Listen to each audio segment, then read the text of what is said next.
Hey there, you're listening to You Still Going On About That with Rob Israel and Joseph K.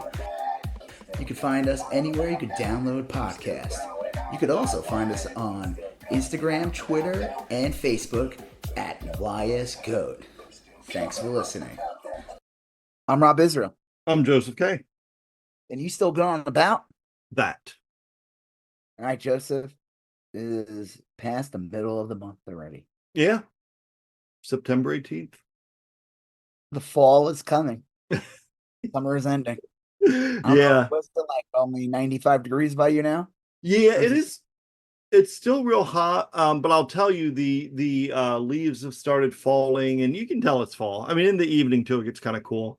Well, the days are getting short, so yeah, the sun not being like, majority of the day like it was in July, it'll make it cooler naturally. yeah, for sure. July and Unless August you're are in a just very brutal. humid area where it doesn't matter if the sun's out or not, the heat just fucking sits there. That's how I remember summers were in New York. I Oh hated yeah, it. It could be hotter at night than it would be during the day. Like it didn't. yeah, It's all. All right. Well, you know what? We're not here to talk about weather, are we? I mean, we yeah. could, but there hasn't really been any big stories, I feel like, with the weather. And even though there's like hurricanes, but that's a difference. You know Right, what? right. That's a different podcast. That's you still going on about Atmospheric conditions. Atmospheric. yeah, we're not here for that. Right, correct. Okay. Joseph, what are we talking about this week? All right, we're going to first. We're going to talk about some pop culture stuff. We're going to talk about the Spider-Verse, the state of the Spider-Verse. Talk about a little Pixar stuff. We're going to talk about. Well, you're going to talk about Agatha All Along. We're going to talk. We'll give a brief update on that. We're going to talk about Rings of Power, and then we're going to get to the hard-hitting news of the day. We're going to talk about the Trump golf course incident. We're going to talk about Laura Loomer and Trump's brave, bold plan to lower grocery prices. We're talking about the rash of Springfield bomb threats that has been going on for a week or two now, which kind of leads into JD Vance just making stuff up. We're going to talk about the IVF vote that took place today. We're going to talk about Elon Musk deleting a tweet of his in which he speculated on the assassination of the sitting vice president. We're talking about maybe Elon selling Twitter. The Rich Lowry, the National Review guy, had an interview where he don't spoil it. Yep. Okay, he had an interview where he had some interesting things to say.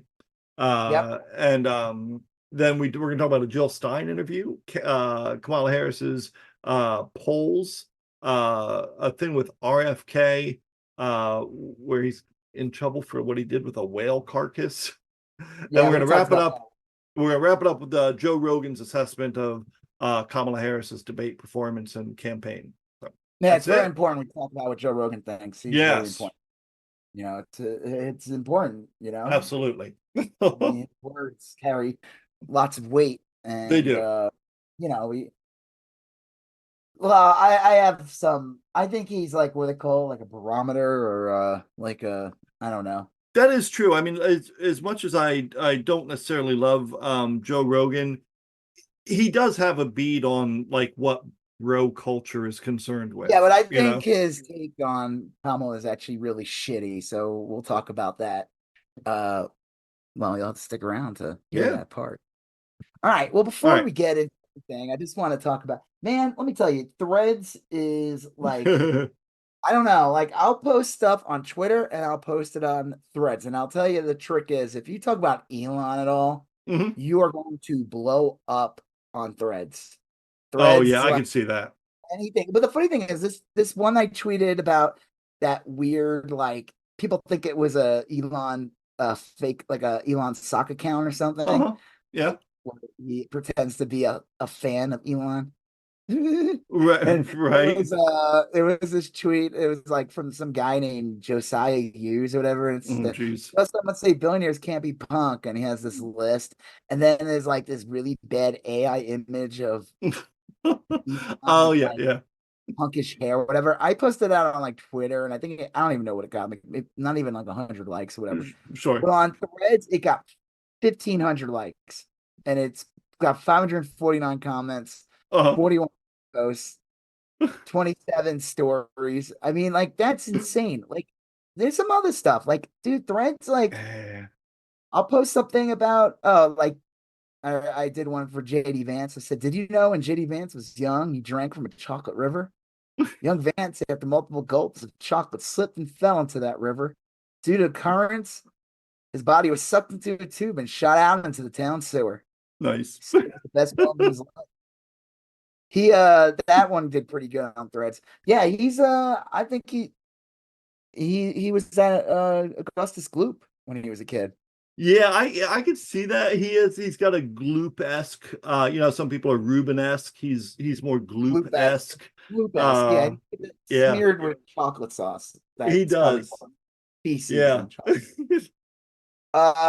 I always like so what was the Hassan said that he Hassan Piker said that he looks like a little German boy, a little pudgy German boy from like the 60s. Kind of Yeah. like a Peter. If you look at the old pictures of him with his like face is shaved, like he's definitely lost weight and the beard and everything. Yeah. But like but he's like, where is my Lowry? German accent. I don't know. Yeah, we'll be talking about him later with his interview. He's fucking awful. He is. He is a garbage can. I mean, he's just That guy too has no shame. Like he gets punked on these shows, and he doesn't like yeah. He does he doesn't he he's soulless. He's like he and has it no doesn't phase him that he gets caught over and over again. Like yeah. he said something else like a month earlier. It doesn't phase him that he I know that lies. like this is like he's like the perfect kind of like corporate douchebag, but like Yes. he's too like cold. Like there's nothing there. It's like he's like a fucking empty suit or something, you know? Yeah. Like they said, like if he was the vice president in 2021, he definitely would have tried to get Trump. He would have definitely muddied the waters for Trump when it came Oh, to for the bill, sure. For sure. which Yeah. Pence like what? He definitely would have done something. I don't know what he could have done, but he would have done it, you know. Yeah. Yeah. All right. So yeah, like I said, I just find it's interesting how certain tweets and stuff do better on threads. I basically most of the time I'll do something on Twitter and I'll copy it right onto threads. Sometimes I'll do it first on threads. I don't know. It's taking over again, though. I don't like Mark Zuckerberg. I think he's a massive POS, but Well, Threads is easy to use. I mean, it's not like a lot of those other things are not easy to use. Threads it feels like a Twitter clone, to be honest. Like, I but mean, in so in a these good guys, way. these guys like that too, but I don't know. Like that was the little draw with threads, like if you had an Instagram account and you had a decent amount of followers, it was like, yeah, come on to threads and you like a good portion of your followers are gonna just be there. You don't really have to like start from scratch. I mean, I did because I lost my account last year. So I also lost my fucking threads account too.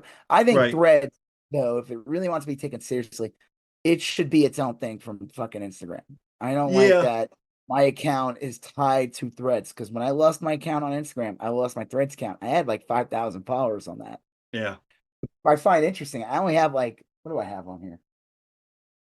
I only have like 759 followers on here. But I get posts that will get like 50, 20,000 likes. It's crazy. Yeah. I tweeted that today. I said that Threads is like Twitter like that, where you can have something that's like 20,000 likes and really not get much out of it. You're not gonna get many Yeah. followers.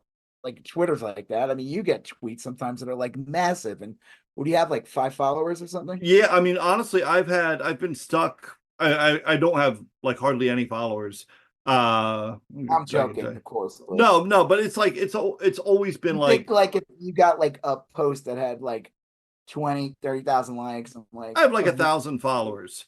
you would But think that it would increase that. It took me, I'm at on Twitter, it took me years, like fucking years to like, I'm at 5,850 followers or something. Like it it's is it is maddening. Like And I always go through waves. I'll get like a ton of followers, and then I'll lose like 100, and I'll gain followers, and it kind of just stays in this until there's like something I do that Yeah. trends or whatever. I am stuck in that 5,800 unless somebody big retweets me. I'm never gonna get out up to a 6,000. It's like Yeah. I know it's It's stupid, it's frustrating. I've been at like 1,000 followers forever, and like just like earlier today, I did a tweet. It had like about 100 likes, a quote, 26 reposts, net 0 followers. And like I do that happens like pretty frequently. I'll have a tweet like almost every other day that has a decent amount of reach, never get anything from it. So I don't know. I mean, like Twitter's kind of weird. Like, um, I don't know. I it's just a real difficult platform to engage in now. So yeah. yeah. Oh well. All right. So Well, let's get into the stuff. yeah. Well, and we'll get into Twitter later anyway because it's part of like what we're going to talk about with Elon. So, um, sorry, one sec. Okay, Yeah. so Spider-Verse. There was like a tweet that went around, and a bunch of stories went around where supposedly, so was it called Beyond the Spider-Verse? That's supposed to be the third movie. Yes, I Well, believe that's the the third title. one third one was supposed to be out in like April this year. This past April. Right. And then they used the like when the writer's strike happened and the actor's strike happened, Sony immediately announced that Beyond the Spider Verse was basically on hold indefinitely. They Right. didn't have like a date. They didn't say it'll be out next year. It was like indefinitely. Like what? And it was weird because the movie did so well. It was like one of the best like grossing films of 2023. Yeah. Plus Yeah. Spider Man.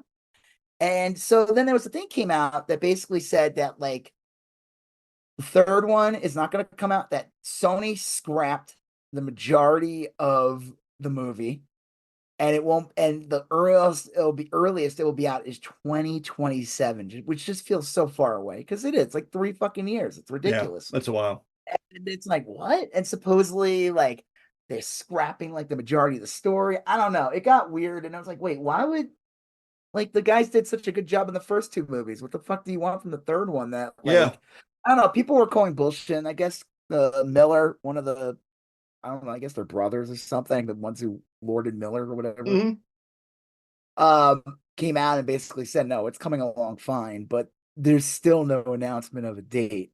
Yeah. Like it's weird. I just think it's strange that like this movie that did very well, was very well received, had like um, you know, a massive cliffhanger, and you don't even have like a mention of some kind of date or like window. Right. Like expect Spider-Verse to come out like 2026 or end of 2025. You don't even put a date out. You just say expect it to come out then. And Yeah. I don't know. It's weird, but when I mean, it's like one of those stories where maybe there is some truths to it. Because I'm sorry, Sony sucks. Like I Oh could yeah. see like just fucking up these things. And I don't know why they would because It's and a then like moneymaker. I mean, it's like universally popular. It's generally well received. It's crazy that they would screw something like that like up.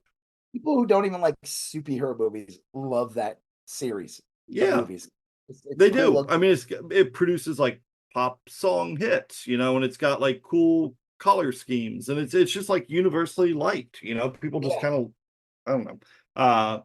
But yeah, to not have another one ready to go is just ridiculous. Well, they fucked up like a bunch of like the next Spider-Man movie was supposed to be like the original Ted for Spider-Man 4, which supposedly is coming out in 2026. That has an actual Mhm. date. They have that locked down. And the Yeah, original plan for 4 that MCU wanted to do, and Kevin Feige, was bring him down the street level, which is what they did with the end of that last movie, where he made everyone forget him, and it ends with him swinging around the city, yeah, and yeah, he's yeah. wearing traditional costume. It doesn't look like a Stark Tech thing anymore. Right. It's just friendly neighborhood Spider-Man. And the original plan was going to be that like all these street level villains were going to be in it, and like Kingpin was going to be like the main bad guy, and like Scorpion would finally show up, and Yeah. like Daredevil and Punisher were supposed to be in it. It was supposed to be like a big gang war type movie. And then Sony's like, no, we want to fucking like Sony gets involved and they're like, no, we want another fucking multiverse movie. And it's like, Yeah. no, what the fuck? Like, no, I want to see a street level movie. Like, I wouldn't mind if we saw the street level movie and then like the cutscene is like, you know, Tobey Maguire or something coming through a circle Sure. and saying, we need your help again. You know, and it Yeah. leads to like something, you know? But I mean, it's fucking like, I think like you're watering down the brand when you do that shit. Like, I like the multiverse Yeah. stuff. At the same time, when you have like 1,000 different Spider-Men, it's like, it takes away the what's special about Spider-Man Right. himself. Yeah. Yeah. I agree. I don't know. It just seems like it it seems like such a shame to ruin a good thing. Yeah, it's not really a And better way to supposedly the say it. rumors are they want to tie. So Venom 3 is coming out in like October. The trailer. I don't know if you saw the new trailer for it or anything. Mm. You didn't see the new trailer for the Venom? Is that the one where he's on the plane? Yeah, I've seen Yeah, the yeah, I've seen that trailer. the newest one that came out like a couple days ago. Not the couple days ago one, but I saw Okay, they have a new one. one, and they There's one in introduced. front of Alien when I saw the latest Alien movie. Okay, that might be the older one, but whatever. I don't know if they're waiting to see how it does, but supposedly they want to tie Spider-Man to. I don't know. Whole thing's. Yeah. This is like where, like, dude, just let Marvel handle Spider-Man. You guys suck, dude. Like, just Let let them them do make their thing. make the fucking Spider-Man movie that people really want. Like, I mean, it's cool. Like I said, I feel like we had 3 Spider-Man movies, Hmm. and the first one was pretty cool. Yeah, Iron Man showed up a bunch of times, but it made sense and it worked. But it was Yeah. like cool for the Vulture, and it was more street level, and there wasn't like all this big shit, and there was promise of like different characters like Scorpion in the end, and like Hmm. and they even had Donald Glover show up to be the Prowler, and like Oh but he yeah. wasn't the Prowler. Yeah, he has like a small part in it. That's why it's funny in the last Spider-Verse scene where they were showing like characters in prison and Hmm. Donald Glover showed up and he was wearing the Prowler suit. Yeah, that was like literally straight out of. Right. Right. So like there was all this promise of that, but then nothing has ever followed up from a lot of the stuff from the first movie. Because like in the second movie, he goes on a European vacation after Infinity Endgame or whatever. So Yeah. he's Right. busy like going to Italy or something. And then the third movie, there's some setup and stuff, but like again, you still don't get that street level stuff because now it's a freaking multiverse where all the villains show up from the old movies and the Hmm. old Spider-Man show up, and that was cool and all.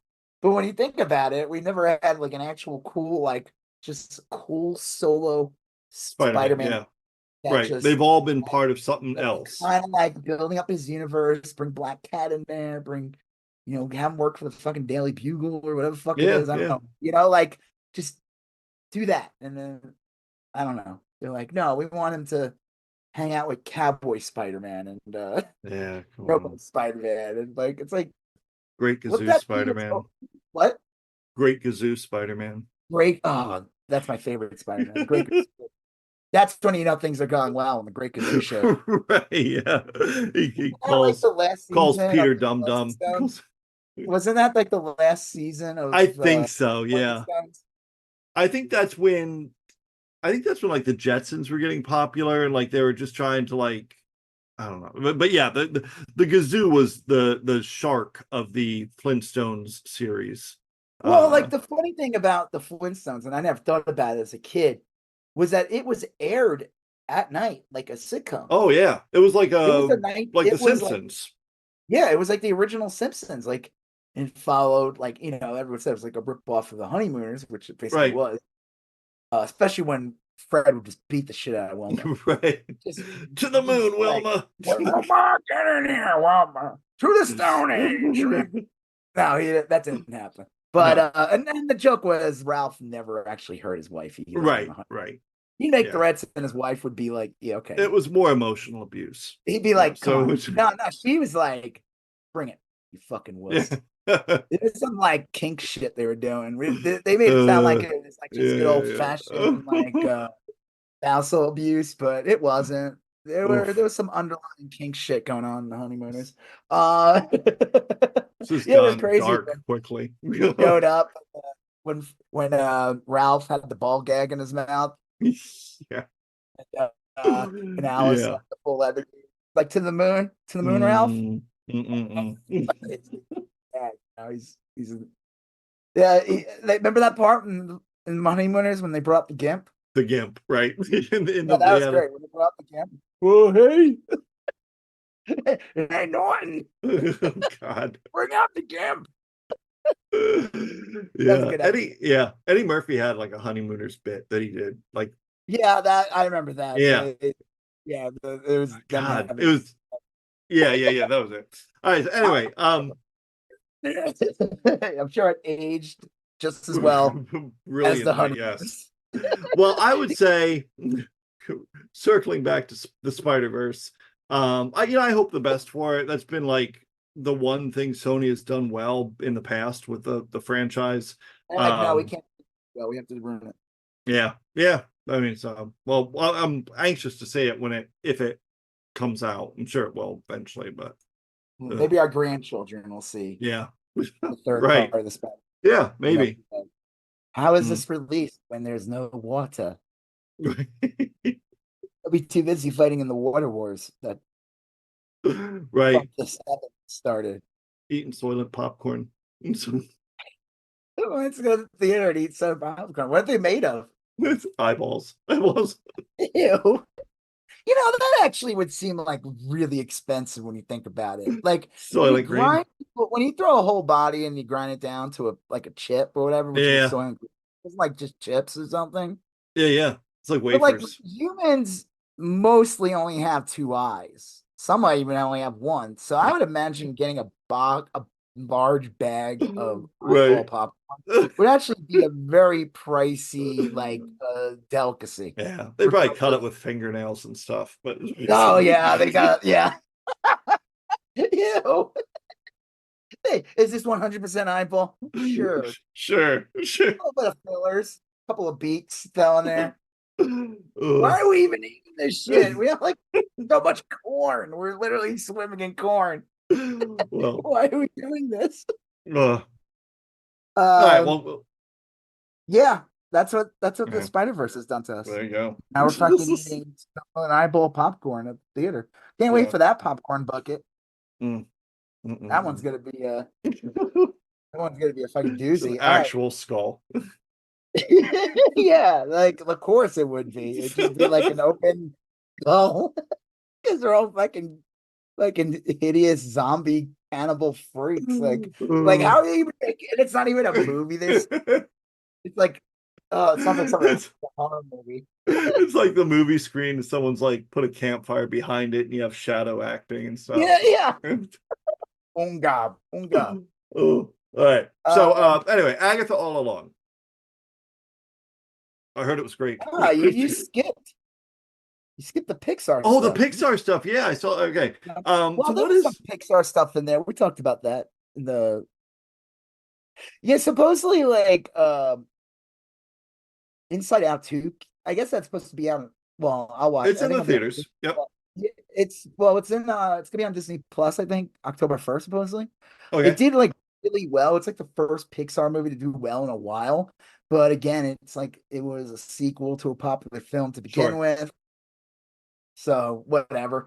But supposedly there were rumors or stories that like Disney. There was a rumor early on that they were gonna make the girl possibly gay Yes. or have Right. or whatever, because there's this whole thing with relationships and she becomes friends with this girl.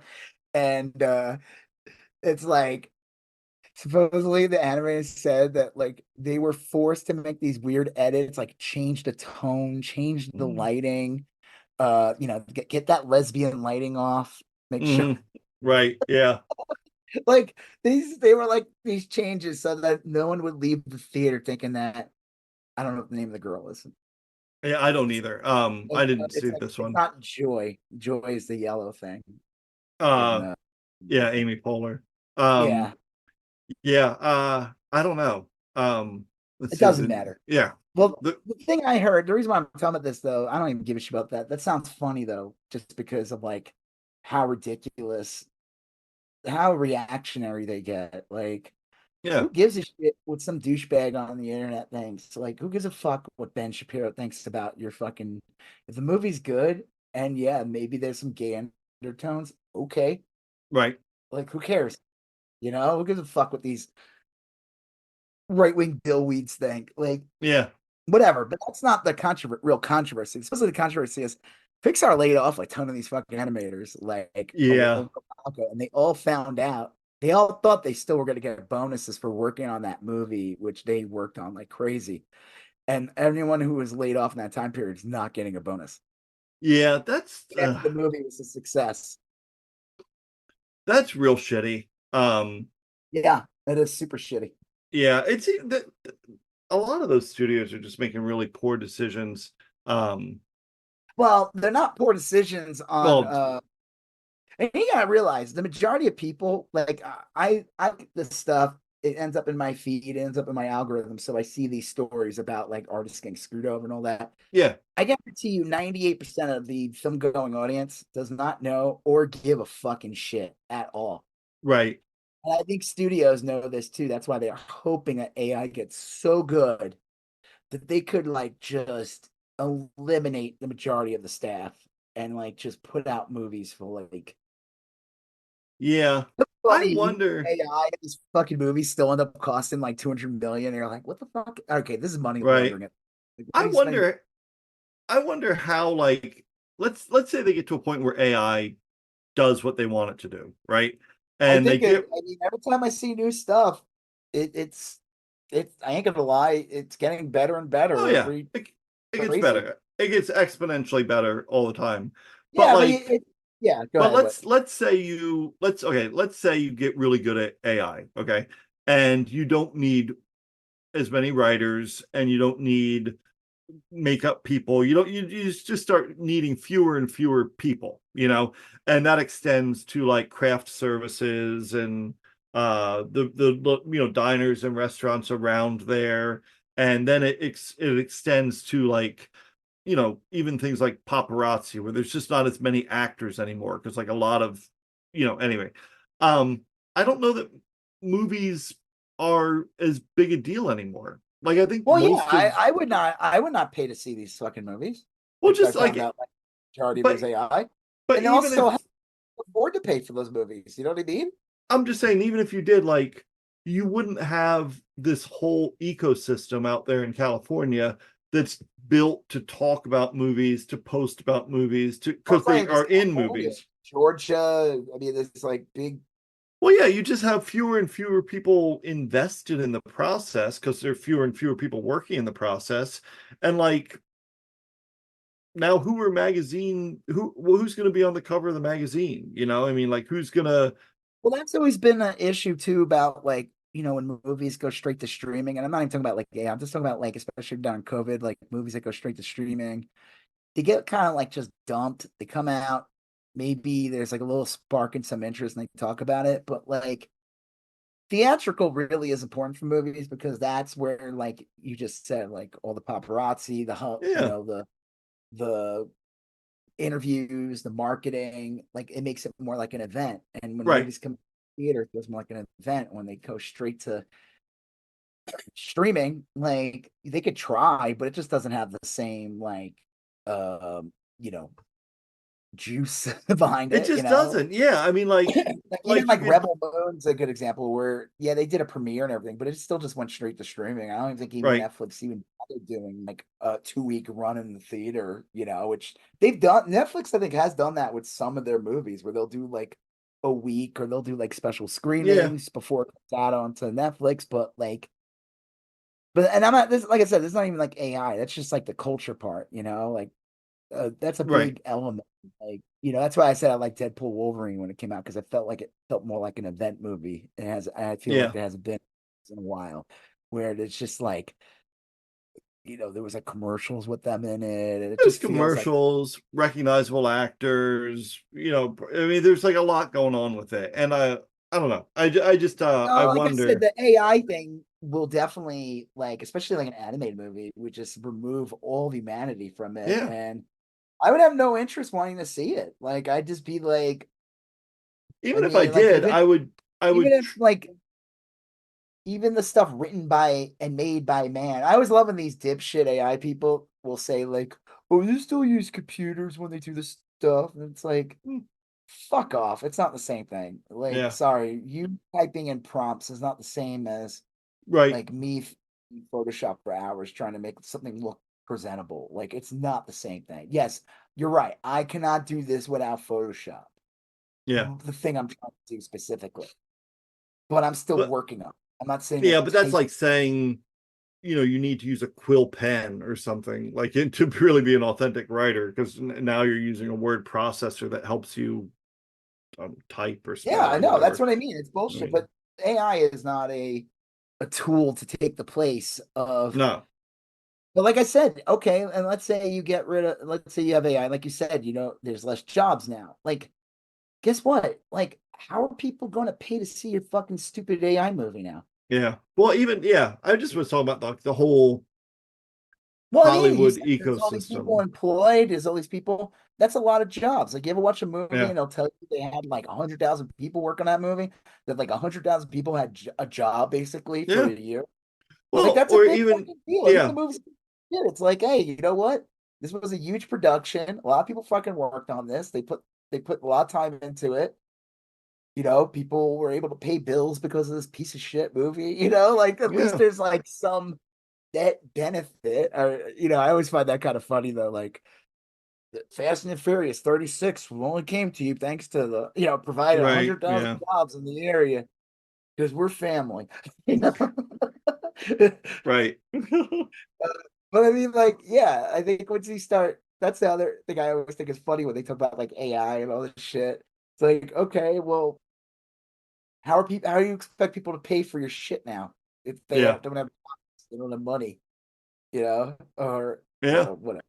Yeah. I know that's where like the whole like what do they call that? The universal UBI or all that shit. Right. Right. Right.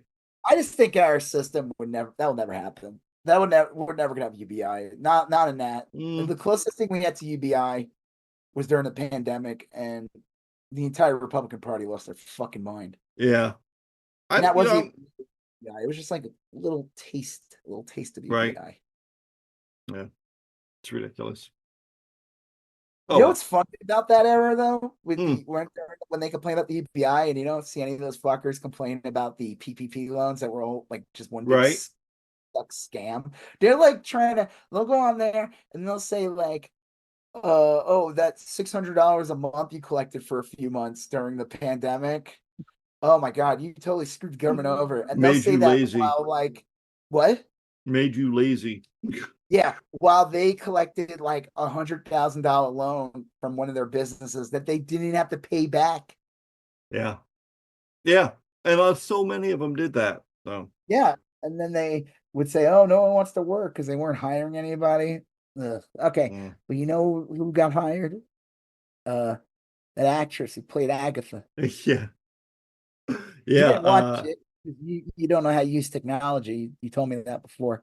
Yeah, I started trying to watch Agatha All Along at 8 p.m. Central. And at 10 p.m. Central, I finally got it to work. The Disney Plus app wouldn't load. It kept uh updating and then stalling and then updating. And I'm not exaggerating when I say I literally spent 120 minutes just trying to watch a fucking TV show. I was getting so frustrated. I was, and my wife was like, "Why are you getting so worked up?" And it making me feel like kind of stupid because it is silly. It's like like a comic book show that I'm trying to watch, and I'm getting all But it's like, really not. It's not. I have a I gay know, but wife I'm that just saying, like, uh, and anyway, I'm so watching Super Friends. I finally got, I finally got it to work, and it was time for us to come on. And I'm like, at that point, I'm like, I'm not gonna have. It's gonna be like an hour of watching this, and anyway, I did watch the first 10 minutes of it, um, and I thought it looked great. I was confused by it, but I'm really excited for the show, and I hope it looks good. Looks like it'll work out well. Yeah. I Yeah. mean, I don't know. I did see it. I did see the You show. watched the whole thing. Yes. I watched both. I did fall asleep a little bit during the second episode. I need to Oh, go how back many and watch episodes have they launched? two. Okay. Two episodes. Uh, kind of sets everything up. I don't want to spoil anything because you didn't see it. Right. And I'm not gonna spoil it, but so far it's interesting. It's good. I like Catherine Hahn. Is that her name? Yeah, I think so. I was gonna say IMDb. It Catherine feels O'Hara, almost but it almost feels like a little bit of like another season of a freaking American Horror Story, like okay. you get nudity, got to see her butt. Nice. Nice. Spoiler. I mean, there's like a bunch, like Aubrey Plaza's in it. Yep. I saw I her character introduction, and that looks great. in it. The mom from the '70s show, or I guess the grandma from the '90s show. Nice. A lot of the townspeople from WandaVision show up. The mom from the '70s show, Miss Hart, was from WandaVision also. Hmm. She has a pretty big part in the show, or the setting it up. Um, I mean, the whole plot is basically 3 years has passed, and basically Agatha's still kind of stuck in the witch's spell that WandaVision casted on her. WandaVision, the Scarlet Witch Sure. casted on her at the end of WandaVision. And the thing is that technically Scarlet Witch is dead. She died in Yeah. multi-madness. She got killed. So again, I'm not going to ruin anything, but it's about like, well, hey, this fucking witch is dead. There's no reason for you to be like imprisoned anymore. So it's Right. about her getting back, and I don't know. I don't want to like ruin the plot, but it's interesting. I like it so far. I like that it's 9 episodes. It feels more like so far. It feels like a TV show that isn't just some movie that they split into 6 parts and padded it out with some Yeah. filler. I mean, like a 2.5 hour movie getting stretched out to like 3.5 hours episode, Right. worth of episodes. This one, I feel like so far, I don't know. I mean, so far the 2 episodes do continue into each other, but Okay. I'm hoping for the show's sake that there's like if each episode is special on its own. Like, Yeah. Right. I think not WandaVision did expecting that like real well. well, WandaVision it worked because of the whole TV thing, like the whole Right. her episode being like a different era of TV. Yeah. That was Uh, real clever. yeah, that was fun. And like I said, this one being 9 episodes kind of gives me hope that this is more like a TV show. And supposedly, I guess this show is counted as like the first. I don't know, maybe whatchamacallit they labeled as Marvel TV or whatever, the Echo one that came out early this year. But I guess this one's like the first real like Marvel television or something. They're Okay. not like it's a separate Right. production Right. company, Separate production company. Yeah. which I like that Marvel's exploring kind of their horror background because Marvel back in the '70s, when I was reading comics a lot as a kid, younger kid, they had a ton of horror books from what I remember. yeah, You know, yeah, they had I mean they had that awesome Werewolf by Night movie. Remember they did that that was hour great. special? Yep. Yeah, I want more of that. And the thing that like sucks. There's like this team basically called like the Legion of Monsters, and it has Werewolf by Night in it. It has Ghost Rider in it. It's got Man Okay. Thing. The other character is Morbius, and it just sucks because Oh yeah. tied into Sony and like they got fucking Jared Leto playing it. Can't do And Morbin time. So no, it just sucks like that Sony like I forgot I think I mentioned this before in the podcast. Supposedly like any character that's in like a Sony movie, right like is like created off bounds.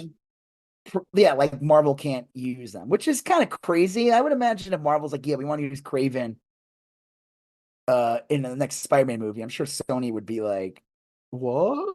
Yeah. They'd be like Stan in that image wherever Yeah. he's alone at the computer for 15 minutes. Yeah.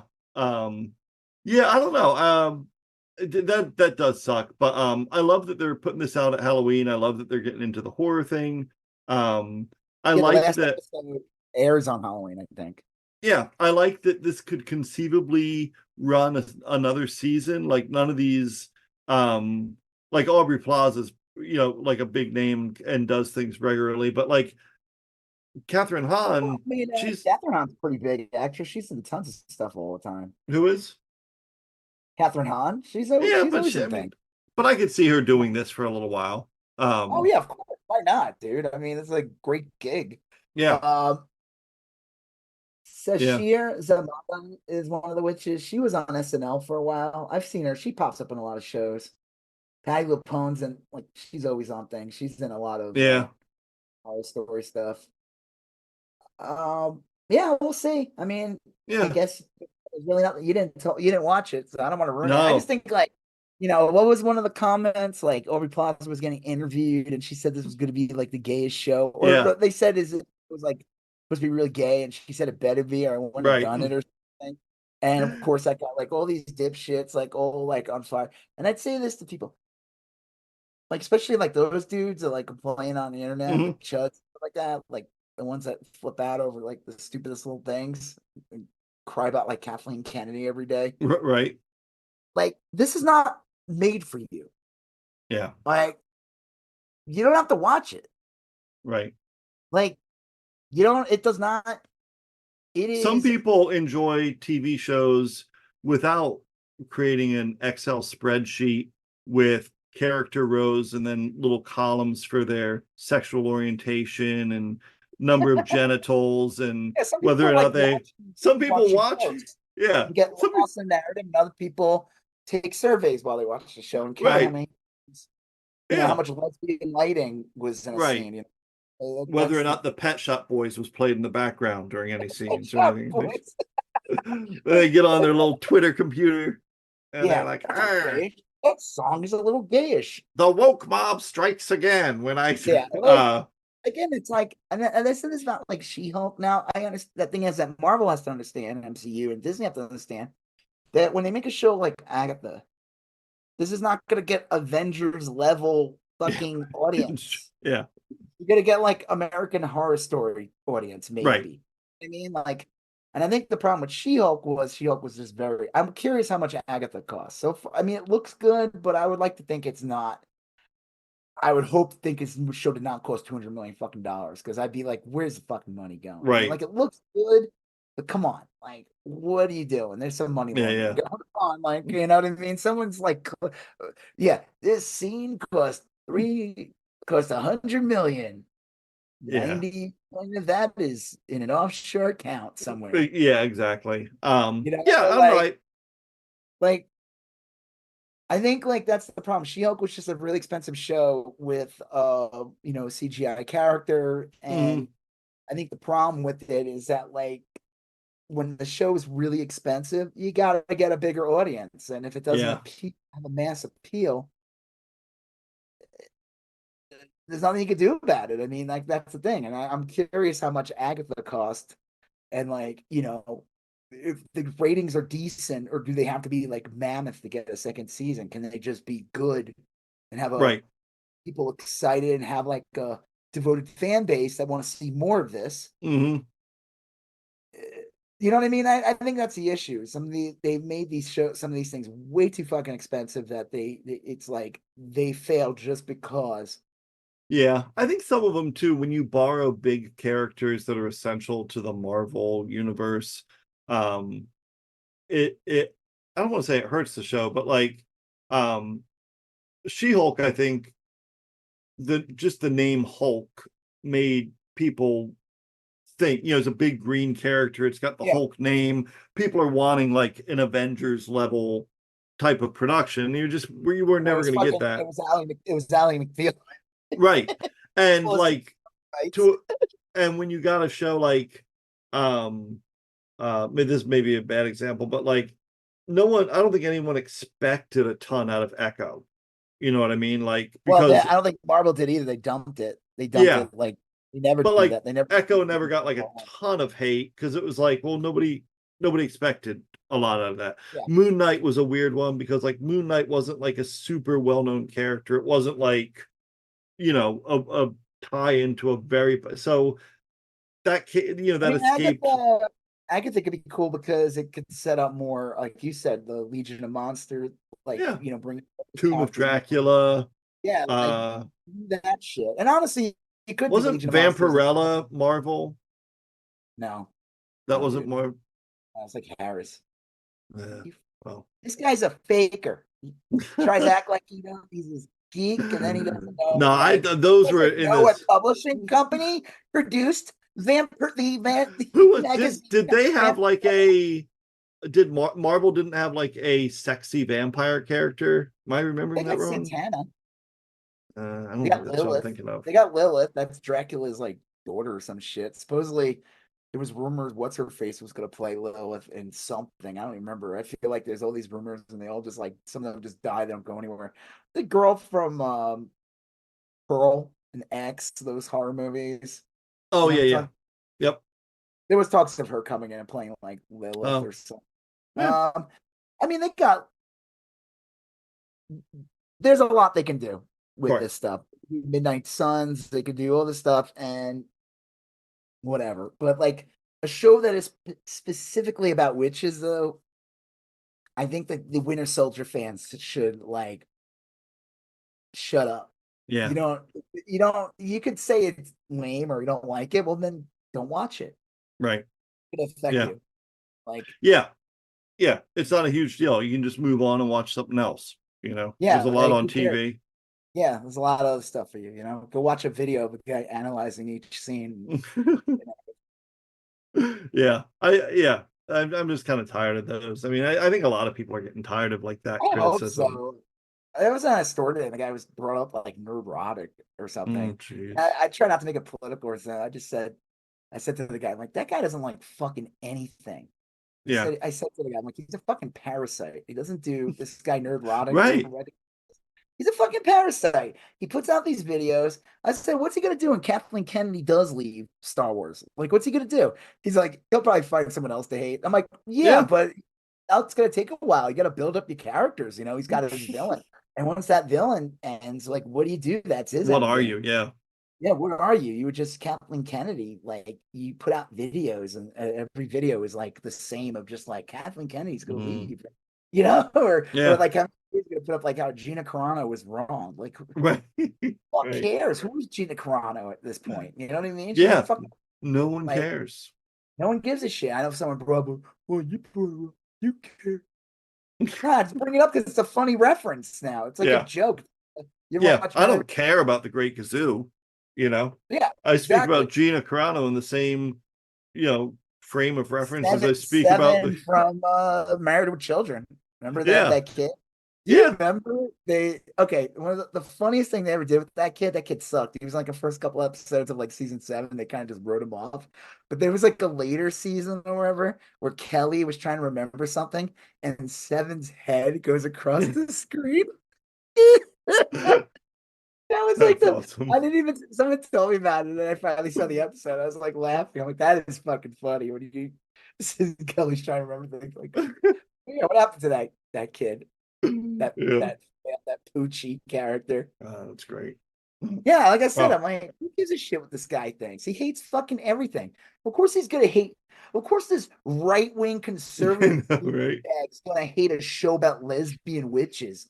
Fucking. Like, don't watch the fucking show, asshole. It's not for you. And why are you so fucking obsessed with fucking lesbian witches? You fucking freak. They are laser focused on other people's genitals. All of MAGA is. My favorite thing, going back to Mark Robinson, the guy who's running for governor in North Carolina. This guy is awesome. I don't know. I think I brought that up when we talked about his porn habits and everything. Yeah. One of the best quotes of that guy, of the store owner, or whatever, about Mark Robinson, was like, I know he's not a fan of the gays, but let me tell you, he definitely would really like those lesbian porn movies. He's not a fan of. I know he's not a fan of the gays, right? Lesbian porn, but he likes some of them. That was like fucking funny. Yeah, I don't know. Agatha's fine. I mean, we'll see where it goes. It's only 2 episodes, there's 7 episodes left. My biggest issue is like I said, I have the base plan on Disney Plus because I basically Mm, got, and I think I paid like $2 extra a month to have Disney Plus added. Like I'm not paying $20 to have no right. commercials. Disney Plus, man, chill out the fucking commercials. There was like 5, 6 commercial breaks. They're not long, but they really interrupt the flow of the fucking Yeah, show. that's the thing is that I've gone so long without watching commercials that when I do have commercials, it's like a pretty jarring experience. It's It's like, annoying.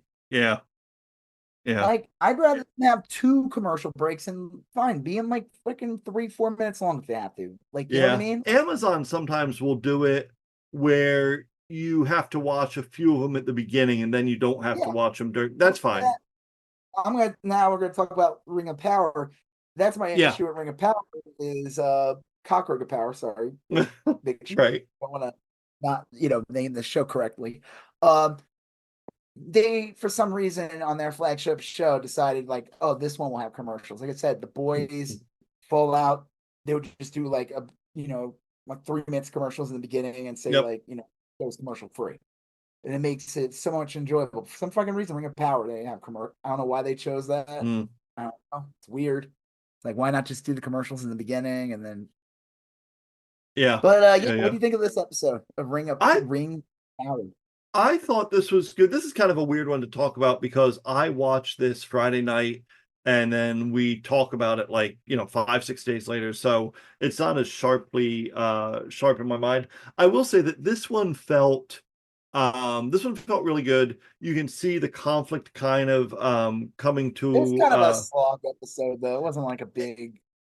it was the big things that happened were you didn't see much of what we think is Gandalf, and Yep, you didn't see much of the two Hobbit girls, but you saw Gladriel was captured and taken by the orcs, and yep, she meets the chief orc, the big bad guy, yep. and he Handsome orc, you mean? Handsome yeah. Squidward. Well, it's funny because he's like the most tragic one because he looks like an elf. He looks like an elf that was He's like a weird corrupted. orc. Yeah, he's like a dark elf or something. Yeah. And he says like, and Gladriel like pulls a knife on him, the real dramatic scene. And it was surprising for a moment, but then I'm like, of course this is what is going to happen. The guy's like, look, I didn't bring you here to kill you. I brought you here to propose an alliance, to see if you and I can get together and kill Sauron. Because they both do want to kill Sauron, for different reasons, and they have different goals after that. But I thought that was kind of a clever All those little orcs end up being Sauron's like, yeah. fucking minions or whatever. Yeah, yeah. But I thought that was kind of a cool reversal. And then you see the Anatar, who is Sauron, and the Ringmaker kind of go further down the dark path of creating rings for man. And that was the other big event there. And then what I thought was like the coolest part of the story is I forget his name, but the captain, the sea captain, who's like a good guy. He's like our uh ranger, the Yeah, he's like that character in this show.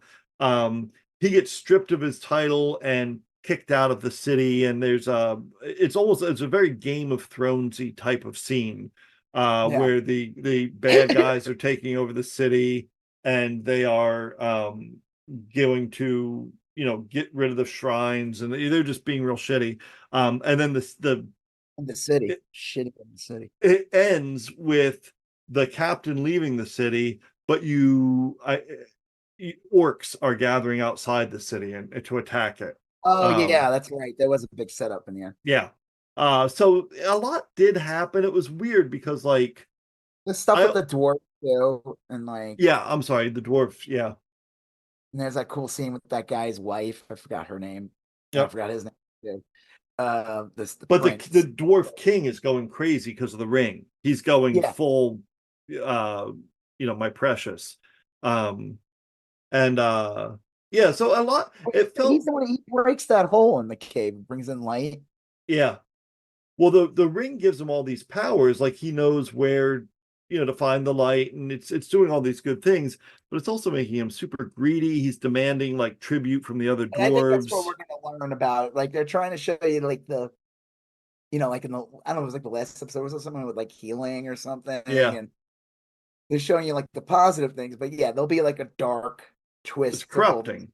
They're Yeah, all gonna, power corrupts and all that. That's part of the story as well. yeah, Everybody knows though that these stories are written for us to not get out of line. Listen, right. guys, power corrupts, man. You're not gonna want this wealth. You're not gonna be able to handle this Yeah. wealth. Only I can handle this wealth, but not you. If you get this wealth and this power, you'll be corrupted. You won't be that Well, good. I'm just fucking yeah, around. we're seeing that. And I don't know. This feels like the episode where all the plot threads are starting to come together. You get the feeling that we're going to see characters that we haven't seen together come together, and it just feels like things are tightening in a good way. We're gonna see the Balrog because I feel like they were setting that up. Yeah. Like, because his wife, they buy something at the market, and then the thing falls, she goes off, she ends up Yep. like in this area by the water, and all of a sudden there's these like ripples, and it looks like a quake, and it's like, oh shit, what's going on here? Yeah. And because they alluded to the Balrog in the last episode, the Yep. season finale, when the Dwarf King was saying like, don't, when they were learning, they was like, what is it, Mithril or some shit? Yeah. Or Yeah. Mithril was the I love metal. that it's called Mithril, like myth, Yeah, like a for myth. like Like unobtainium. unobtainium. That's the Which is best. better, Mithril or unobtainium? Unobtainium is the best name for a fake Like, thing. It's, but dumb, like dumber. I mean, but it's just yeah, dumber. like real dumb. Yeah. Yeah, like that's so stupid. Right. Unobtainium. Oh, it's Yeah. something, We were gonna call it Can't Habitum, but we figured You're not yours. yeah, right. Um, but yeah, I don't know, I like it. This season's been real good. I liked last season, but this season has moved along at a much faster I clip. think it definitely, like I said, the characters more now. Their personalities are more fleshed out. Yep. The show looks slick. We'll see. Hopefully, I mean, Amazon's going full in. I hope people are watching it. I don't know. I feel like Yeah. it's definitely improved from last season. Uh, I don't know. I like Yeah, it, it's but hard to say. also funny. They're talking about like, aren't they doing like another trilogy or another freaking Lord of the Rings movie or something? I did Like hear that. fucking I don't. Gollum's fucking Yeah. Playhouse or some shit. Like, what Gollum's is it? Playhouse. Gollum's Playhouse. Like, Big what Top the fuck? Gollum. Big. Big Top Gollum, yeah. Big Top Um. Gollum. Big Top Gollum. See him like flying the screen, like, ooh, it's so gross. His little Francis flap steals his covers ring. his Gollum wiener. Yeah, Francis Francis. steals his ring. Yeah, I know you are, but what am I? Gollum just beats him over the head with a femur and eats his cheek. Daddy. Yeah, I don't know. I love it. This show looks good. I'm not really terribly interested in seeing other remakes of Lord of the Rings. If they wanted to I like do, this. It's just starting to feel like its own thing and its yes, progression. And I know this leads obviously to the Lord of the Rings movies that are supposed to take place like how many? right, like a Like thousand years 1,000 later or years? something. Yeah, Yeah, like, but it feels like its own thing, and it's kind of telling you like a story. So it yeah, is a good prequel. But like I said, yeah, like what the fuck are these movies gonna be about though? That's the yeah. thing. I don't I mean, know. you could. There's a lot of stories where it was like, well, you remember what was it, the Two Towers, where there's that great war scene, the battle scene, or whatever, or was that Return of the King? So what's he? The siege scene where they like overrun a city, and Oh, was that the second one where I think it like was the they're second one. almost like a retelling of 300, and then the Yeah, elves show up right. the day, They could and make then movies like that set in different time period. I mean, like, but then at that point, you're like, why don't you just make a new fantasy thing? I mean, yeah, like, I mean, like, like I said, this at least this kind of works into Lord of the Rings and yeah, everything, and it's real it's good. that. But I don't know what you're. Yeah, that's like I don't need to have an adventure like where Oh, you thought Gollum sat in the cave for 500 years rubbing his ring. Right. Well, guess what? At one point, he went on an adventure. Okay. Like, and I don't know. Like, I don't I've know. come to see the basement of Nazundar. Like, there's What? no basement of Nazundar. Oh, this is Pee-wee Herman. Yeah, Don't be silly. Deep in the heart of Middle. yeah. So I don't know. I mean, like, sure, I'll probably watch any Lord of the Rings content until it goes real south. But those Hobbit movies are terrible, I thought. They were just the problem with the Hobbit movies is it could have been amazing if it was one fucking movie. Yeah.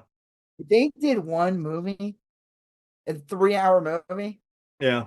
it would have been like epic. It would have been awesome. Well, and I But read they they decided to make padded the fuck out of three. it. They decided to make three.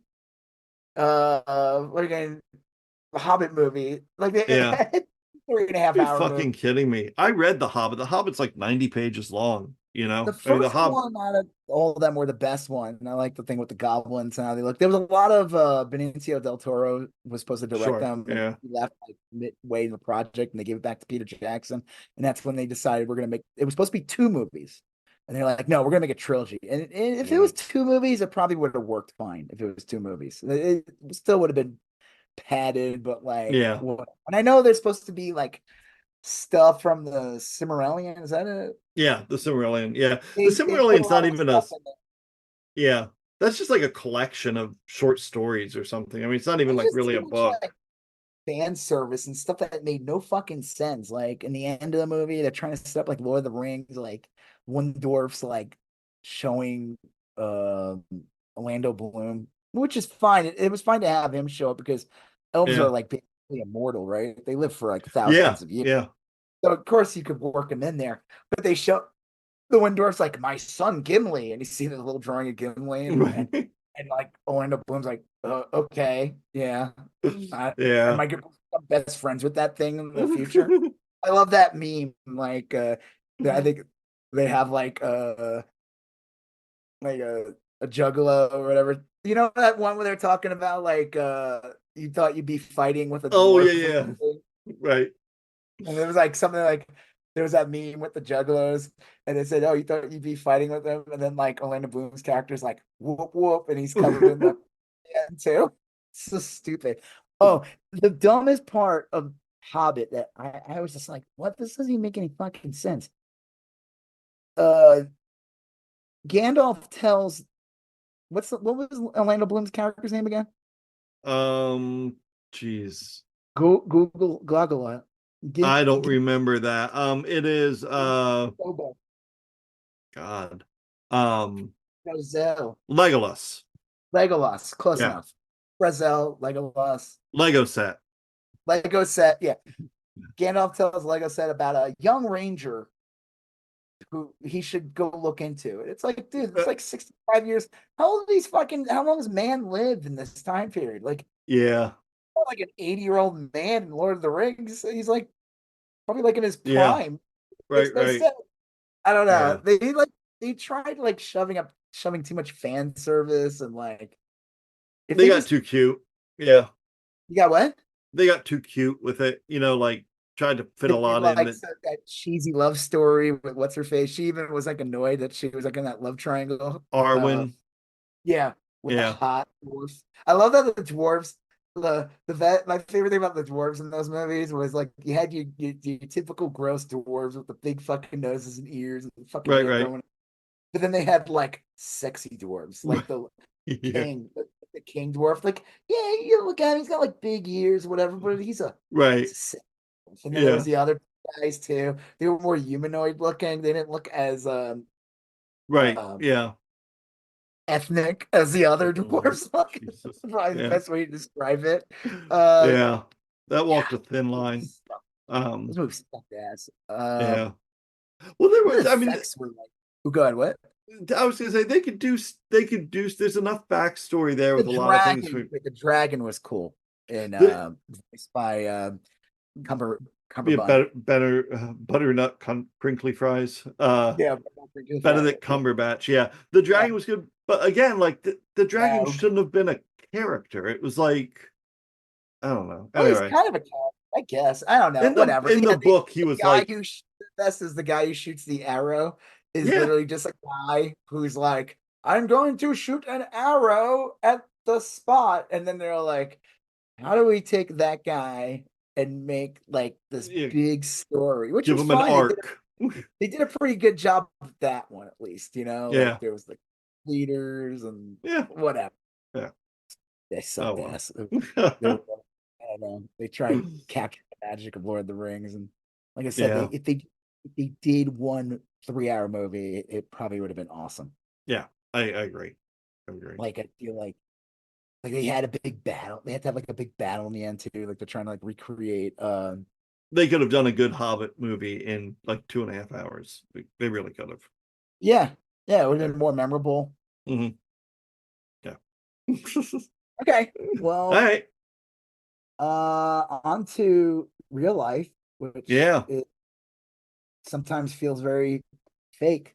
Yeah. I feel more fantastic. So, speaking of fantastic, Trump was almost assassinated again, Yeah. but this time it was by a guy who wasn't even there or Yeah. something. What's the deal with this guy? This This fucking was a weird. weird one.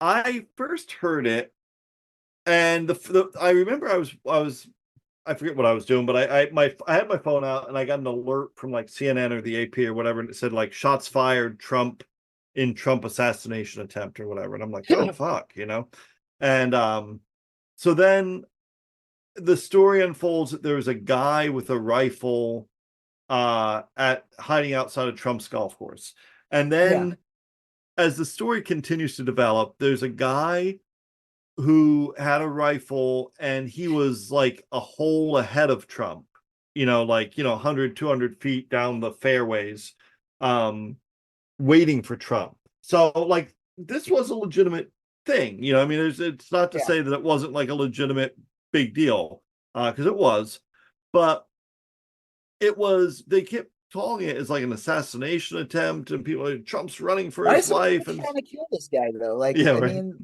mean, Well, shouldn't he like a liability if he's running for president? Like, dude, people are gonna constantly try to assassinate you. Like, maybe you shouldn't run. it just seems like, I don't know. I mean, like, anyway, he Well, the guy is again. The Republicans are trying to twist it and make it sound like they are trying to kill him again. And like, who do you mean there? Like people who voted for Trump? Because yeah, this was the a first former kid, Trump supporter. I don't know if the first kid who shot at him or whatever, the one who's dead, that Right. kid. I don't know if he was old enough to vote ever for Trump, but he was a Trump supporter and he came from a Yes. Trump supporting family. This guy voted for Trump. Do you have his name? It's something Ralph, like the Superman. It's not Brandon Routh, but it's um let's see, it was Routh was the guy's last name, and his first name, I will have it here in a second, is Ryan Wesley Routh or Ruth or something, but that's his full name. So this guy, his politics are like all over the place. Kind of a weirdo. He's obsessed with Ukraine. Supposedly he Yep. went down there too. The dude's like looks like an aging surfer. Yep. He's still alive, which I'm shocked. I'm surprised this guy like Yeah. they didn't kill him. They usually just kill these people because then you never find out anything. The weird thing about this whole thing is, and I don't know if this is still true, wasn't like the feds wanted him and like Ron DeSantis won't like relinquish him or some shit? Don Jr. said that, but that was never the case. No, but Ron DeSantis did tweet about it. He said like, "Oh, we're gonna investigate it and Yeah, they're everything." going to But do their own investigation. I don't know what they're going to investigate. If this were a state thing, honestly, I don't think the guy broke any laws. I mean, you can have a gun anytime, anywhere in Florida. There's no. well, I mean, like if you're gonna, it's a weird one because it's like there's people. You're first of all, you're in Florida, and like Yeah, that's a very gun lax state. Like you could, in theory, be like how many like Biden could have been there, who's president, yeah. and there could have been a guy in the mile within a mile who had a gun, and Well, yeah. I don't know. This guy he's in custody, federal custody, and the two Brian, charges. Yeah, Brian Routh. he's has two charges. One is possession of a firearm by a felon, and I think that carries a maximum of like 10 years in prison. It's big. That's a lot of time for the average person, Yeah. And the second is erasing the serial number off a gun. Well, that one's a weird one. First of all, this guy lives like in Hawaii. They're like, what's he doing here? How did he know? First of all, Trump, it was weird. Wasn't he like going golfing, but it was an unplanned trip? Yeah. And he wasn't even wearing his golf attire, supposedly. Like he was in his suit. And they said, how did this guy know to be there? How did he I know to don't be know. there? Gun that's scrubbed out. The guy's like supposedly based in Hawaii. He doesn't live in Florida. So the whole thing is super sketchy. And then all these Republicans start putting out these weird tweets. Like it's almost like they're trying to like put like these little feelers out. Like, hey, how come they're not shooting the other side? Like, Right? Yeah. Elon Musk basically said that. I mean, do you have the actual tweet that he said? He erased it. I think I saw a bunch Well, of people retweet it. but it doesn't matter because it said something like, I wonder why they aren't trying to assassinate Kamala Harris. He said something to that effect. Let's see. He said no one is even trying to assassinate Biden Kamala with the thinky emoji. And I said, Secret Service should be knocking on Elon Musk's door. Supposedly, this guy's got like fucking security clearances. Like, why the fuck? Like, his shit should be stripped. Like, I don't get it. I really don't. It is this guy's still protected. Like, it is weird. Like, because I look, I get this as like a serious thing. Like, you can't hide with a gun outside of someone's house, but like it bothered me that the right was saying it's like a second assassination attempt because stuff like this happens all the time to politicians. Joe Biden has had like 5 or 6 incidents where they caught a guy with a van full of guns and a checklist on how to kill Biden. They caught him. He was like 3-4 miles outside of Biden's home, yeah, exactly. Trump's just trying to, but I feel like they're trying to gin up. So like, okay, like you'll have like the left or people, people are not right-wing chuds saying like, hey, this seems fake or whatever. And then there'll be like a real assassination attempt against Kamala or something. And then the right will turn into the biggest conspiracy and say that it was fake. And I mean, like, I'm sorry, but like, the funniest thing about this whole second attempt or whatever is that, like, one, Trump used it immediately to fundraise off of it. Like, literally that day, they fundraised. That was his first press release, was a fundraising thing. Yeah. And then the funny thing is, I was like, this dude set up another assassination attempt so people would stop talking about him and Laura Loomer. Yeah. Well, because those stories were running wild. They were saying like these two are fucking sleeping with each other. There's something weird about them. Yeah, it is weird that he would have Laura Loomer with him. I mean, like he. I don't say this often about Trump, but he could do better and he knows better. Downgrade.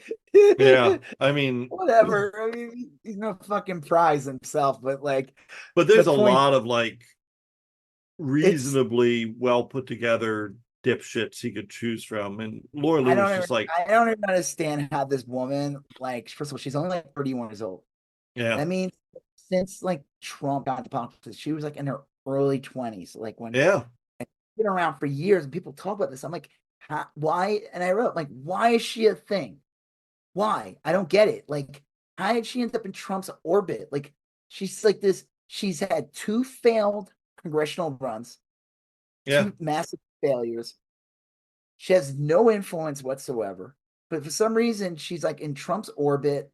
Fucking Roseanne Barr talked about her, and I'll tell you, the people that got in on that, the people that got in on that social media right-wing grift early, that's like buying Bitcoin at 10 cents or something. I mean, like if they're still doing it, yeah.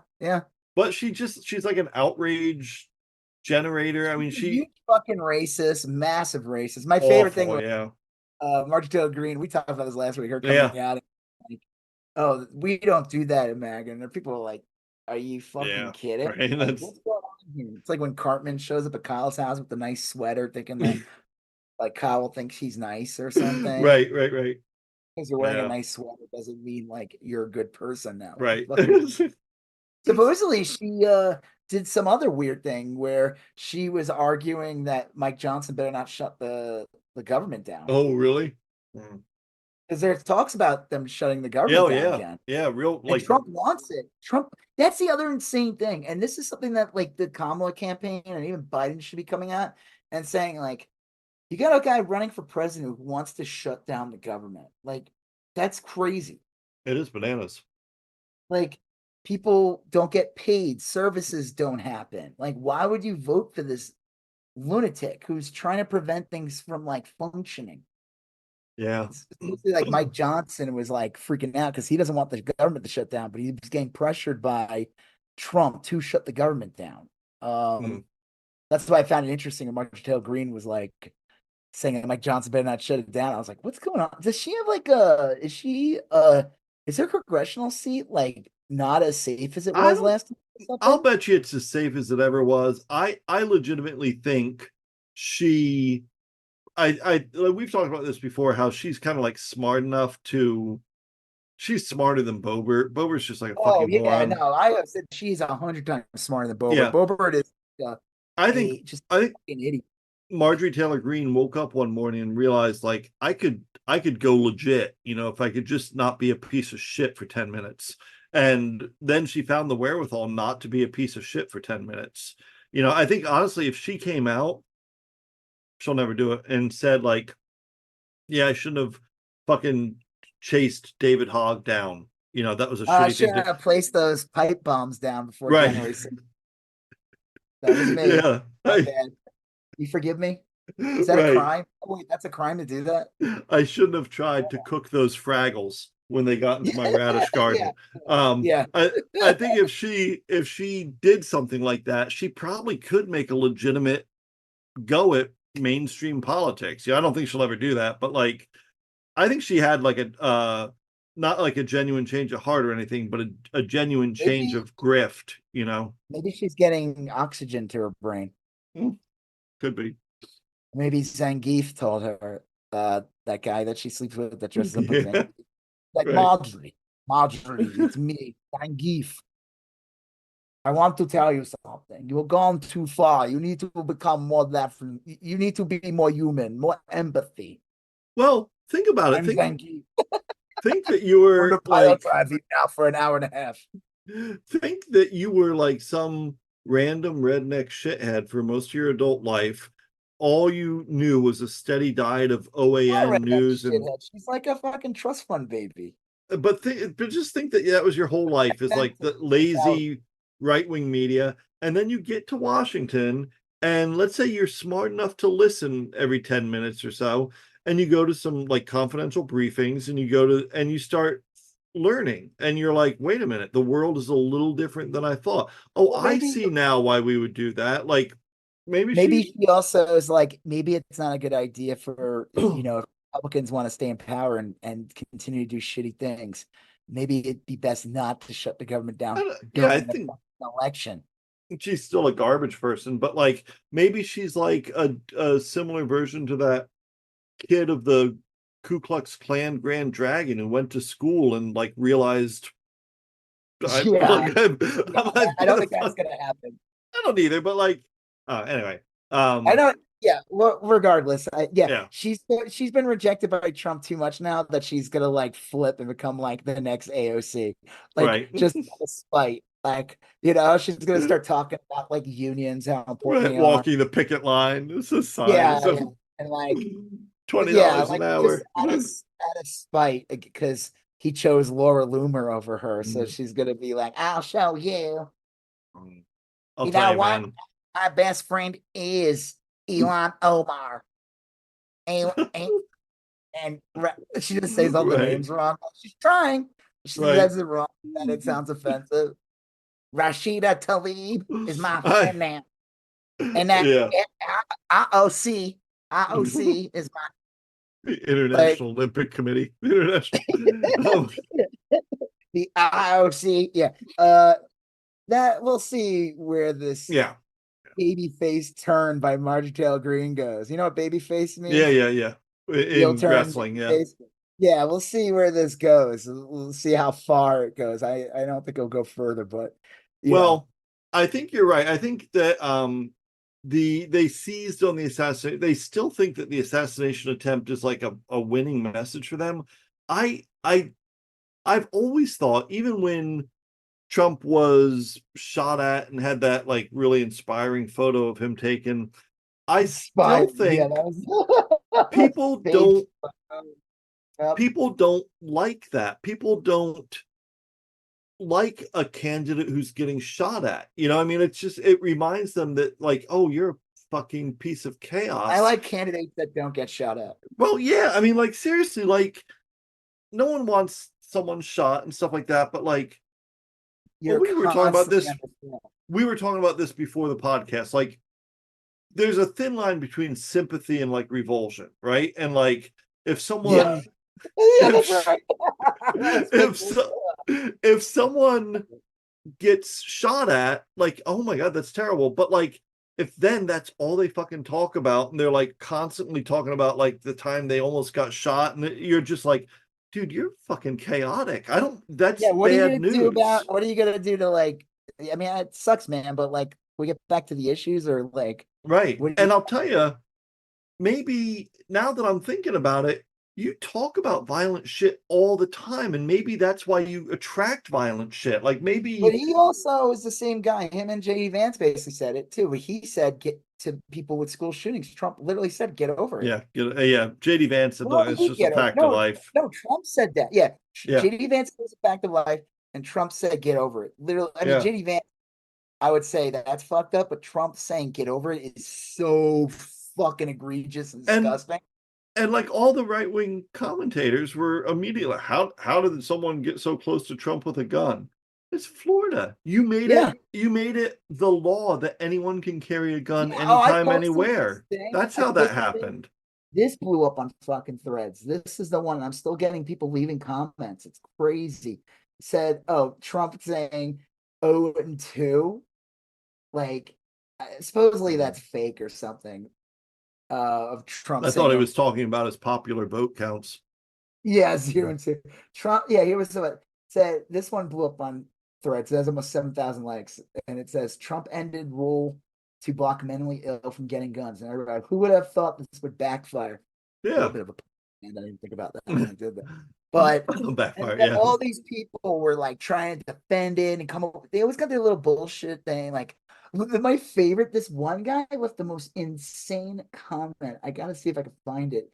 It's so fucking like it's insane. He said something about like that it's the Second Amendment. Oh, the bill included those who got okay, here we go. This is from this guy. He wrote the bill included those who got welfare checks for mental illness. Okay. People with depression. So he's basically saying like these people should have guns. People with depression, anxiety, Alzheimer's, and other non-violent mental illnesses were barred from exercising their constitutional rights. The bill was terrible and should have been abolished. I wrote, you want people with Alzheimer's running around with guns? That doesn't seem like a good idea. I'm sorry. Like, first of all, I was like, is this even like, are you a parody account? Like, the bill included those who got welfare checks for mental illness. Okay. I don't think those people should have guns.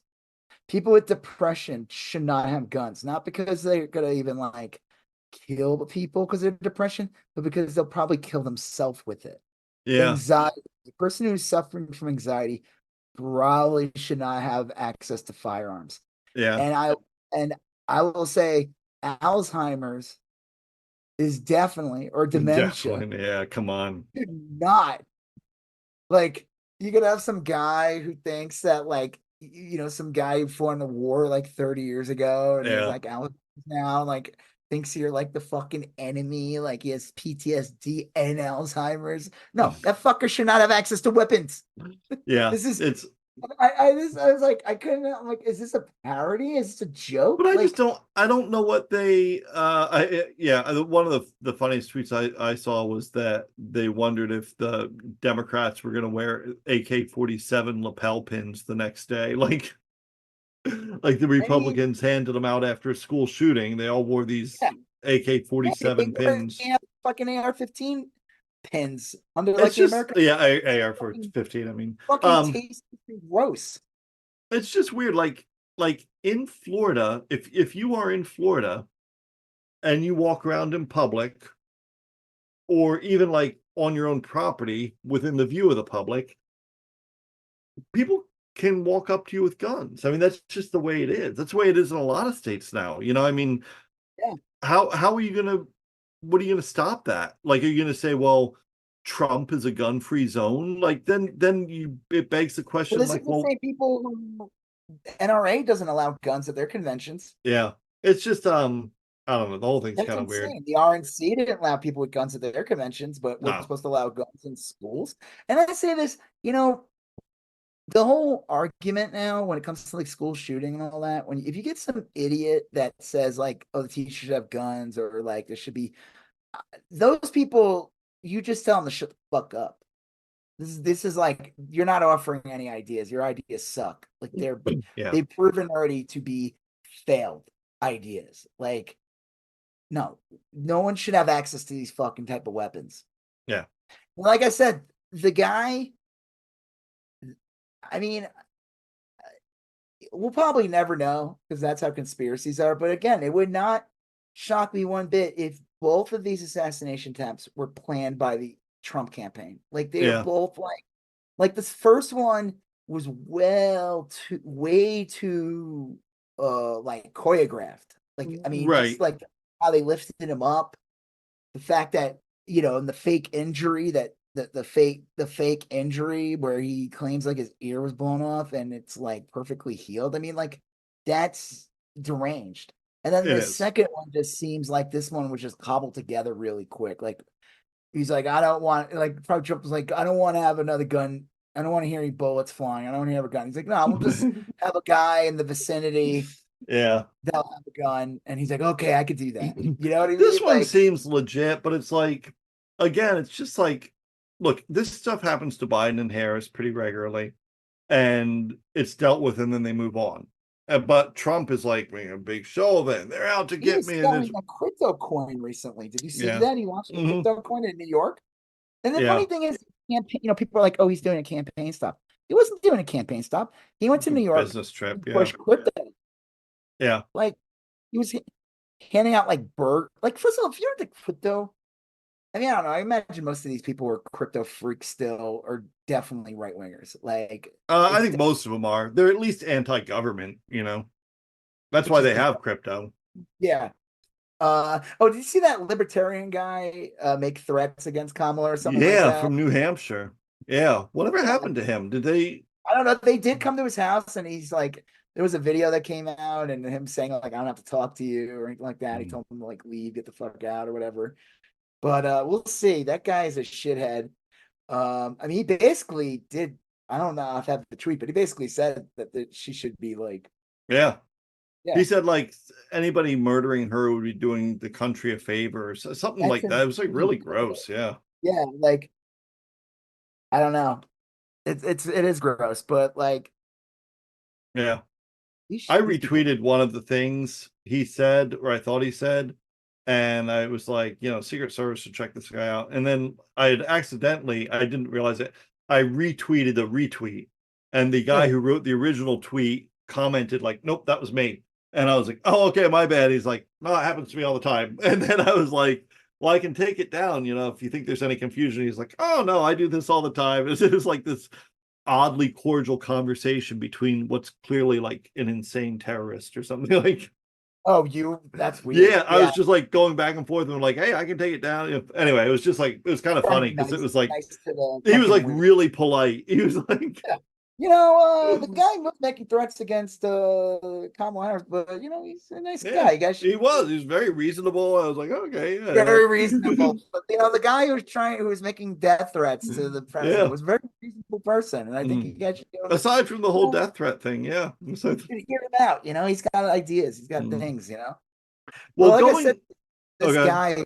I just think this guy who tried to assassinate Trump, or I mean, who knows? Was he really? I mean, I don't know. I guess they. Sure. Well, Okay. whatever. But again, it's very weird. Yep. It's very cagey. And again, what's the deal with like both of these guys being like Trump supporters? And yeah, I mean, you'd think at this point they would have did like some Haitian dude or something, sure. Yeah. That hate. Okay, so that's okay, been escalating. yeah, well, we do have the Trump plan, lower prices. Why don't we move that? Let's talk about the Springfield bomb threats first. Yeah. So yeah, you have Trump basically saying like real Hitler-esque shit, calling people savages and monsters, like basically calling people saying Haitians are like savages, like real crazy shit. Like these people are legally here, they're taxpayers, they contribute to the community. Like, what the fuck are these? What It's crazy. It's so insane that the Trump campaign was like, let's go after the Haitians or something. It's like this fucking dementia case Trump. Like he's just having flashbacks of the 80s because you used to always hear about like Haiti and Haitians coming. I remember seeing like when I was a kid, it was a rampant AIDS epidemic. Haiti in Miami, Haiti had a bad AIDS problem. They brought it into Miami, and it was like a big like a prejudice kind of, but rooted in like stuff that was going on. But yeah, they're it's gonna like come here and give everybody AIDS, and it was real right. fucked up. But it's crazy how they went from the Colorado thing. They still bring that up too, like it's super nuts. But like, well, I said that the other day is like he's going to pick a new immigrant group in a new city. Like at first it was Venezuelans in Aurora, and now it's Haitians in Springfield. Like what's it going to be next week? It's going to be your VP is the senator of that state. Those people are his constituents. They can't vote for him unless they're citizens, but they pay taxes. And this is how JD Vance is treating them. Someone said that like he should be fucking expelled because of that lie he said. Well, he basically went on like Dana Bash, is that her name? Yeah. That CNN interview. I watched it, man. He was so horrible in that. She just like ripped him. And he just sits there stone cold. He makes that weird face he makes where it's like kind of like that smile or whatever. And then he'll talk. And he's basically admitted that he made up all the stories. Supposedly, he's like, I need to make up a story to get the media to listen or something. Like, and it's like, what? Like, you endangered all these people's, like, all these constituents in your area, like, who you're responsible for. You're the senator of the state. Like, it's like when Ted Cruz fled Texas during the during the winter freeze storm, back in 2021. Like, and I remember all these right-wing grifters and stuff were trying to come out and defend. Like, what's he gonna do? It's like, what's he gonna do? He's the fucking senator of the state. He shouldn't be fleeing the goddamn fucking state to go to freaking Cancun. Yeah.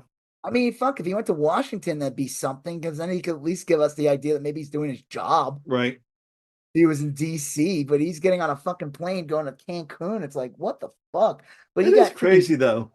Like Springfield they've had to shut down schools. Yep. They had to cancel a festival, which brings a lot of business into the city. The governor is sending state troopers to elementary schools starting tomorrow. The Trump campaign is a fucking terrorist organization at this point. And Ohio's still going to vote for him like 70-30. That's insane. They're inciting fucking like stochastic terrorism, whatever you want to call it. Like, he's inciting fucking terror in Ohio, him and JD Vance. That's fucking nuts.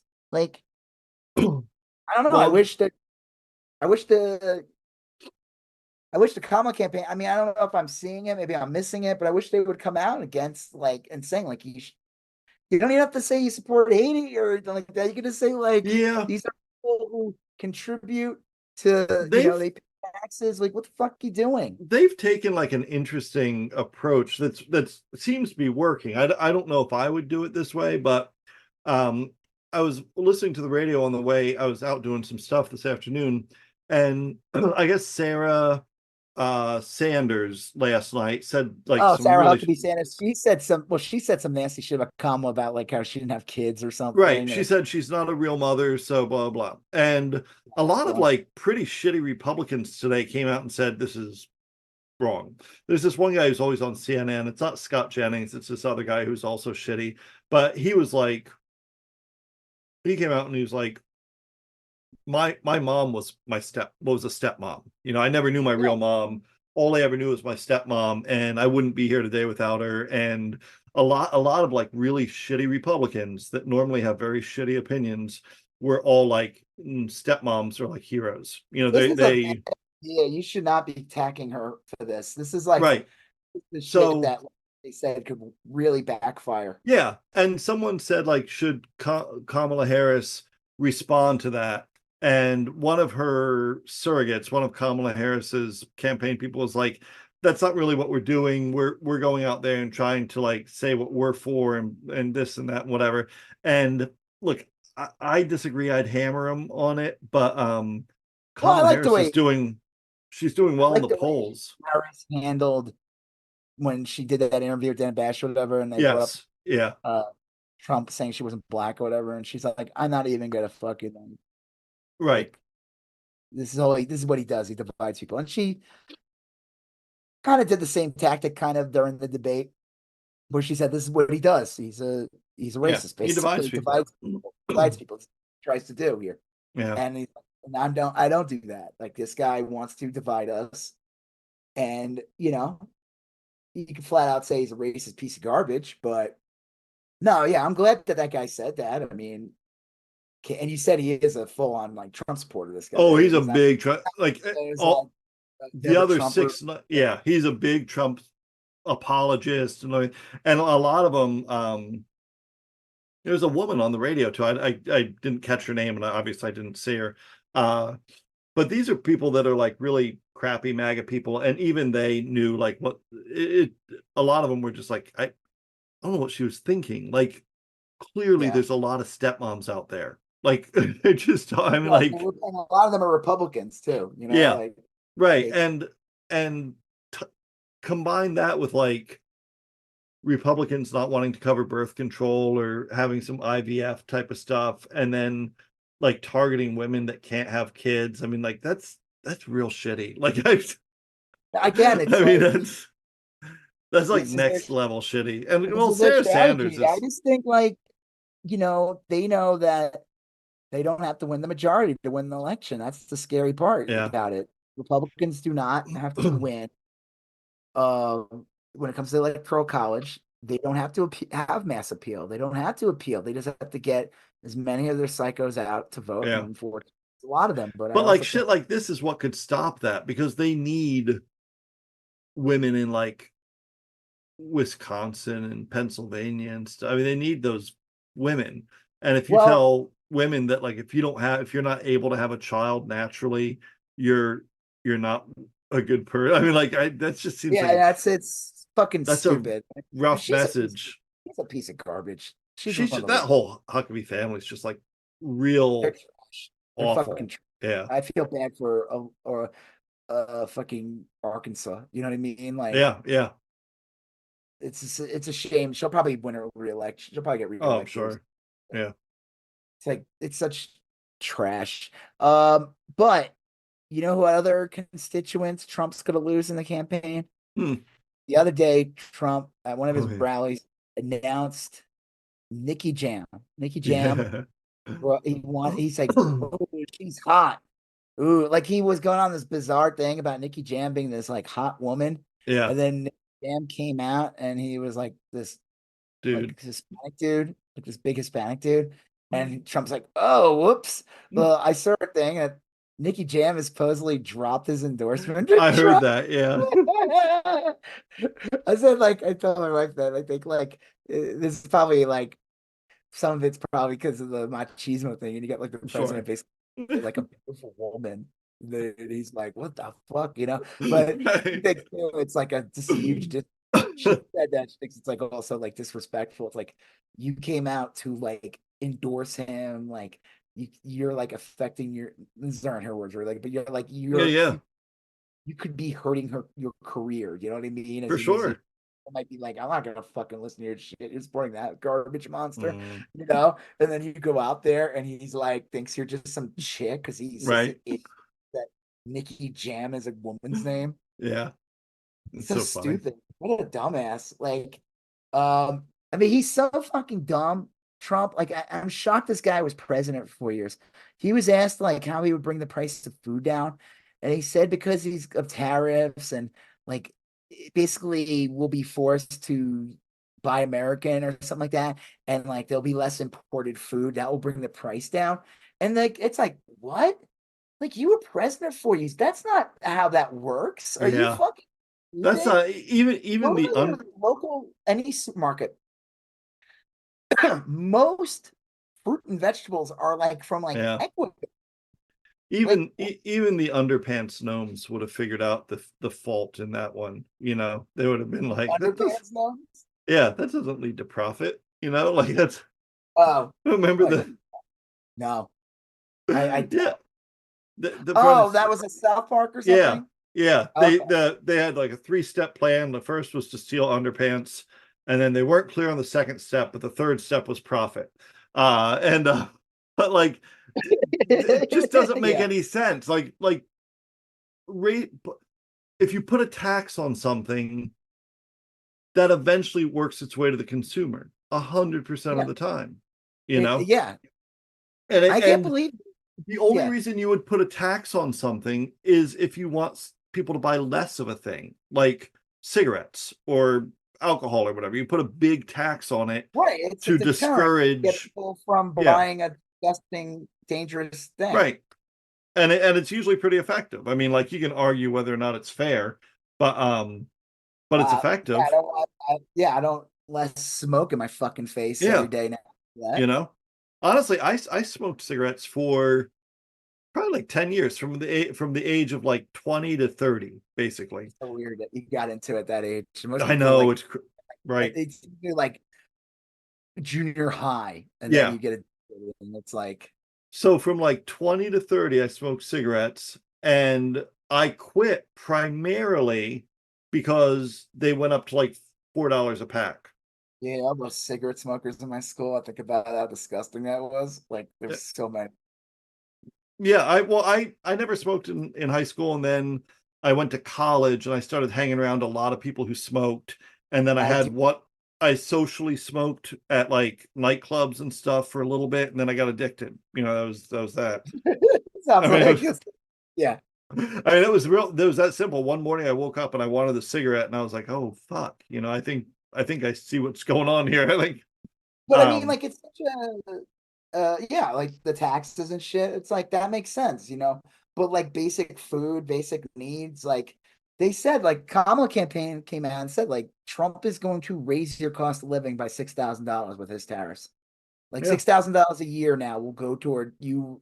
You'll be spending 6,000 more than you did because of his stupid policies. And Trump's running on it like he thinks this is like a net gain for people. so Like dumb.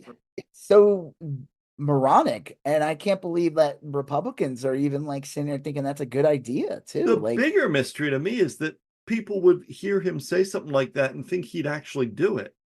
The dude oh, never he followed will through on. totally do it. He did it. He did raise tariffs on during his and that's a reason why Yeah, a lot of stuff yeah, ended up. That's the joke. You know, he talks about inflation and blames it on Biden. A lot of that shit was because of him.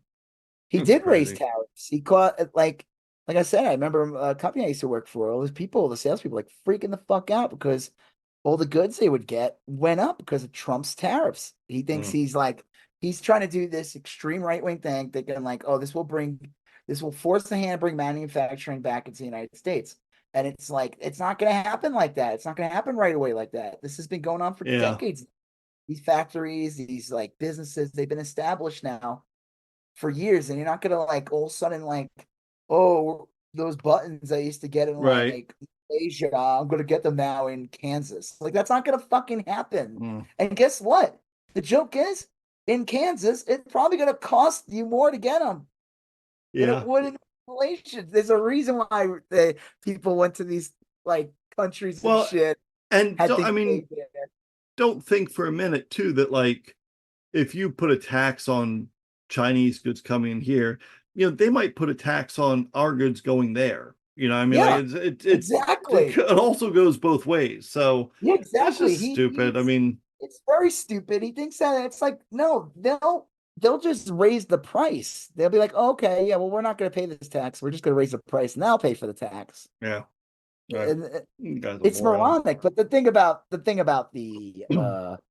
food thing was so stupid. Or my favorite is that one Trump supporter calling him or whatever. And he told like, how are you going to lower the cost of healthcare? And he said, Right?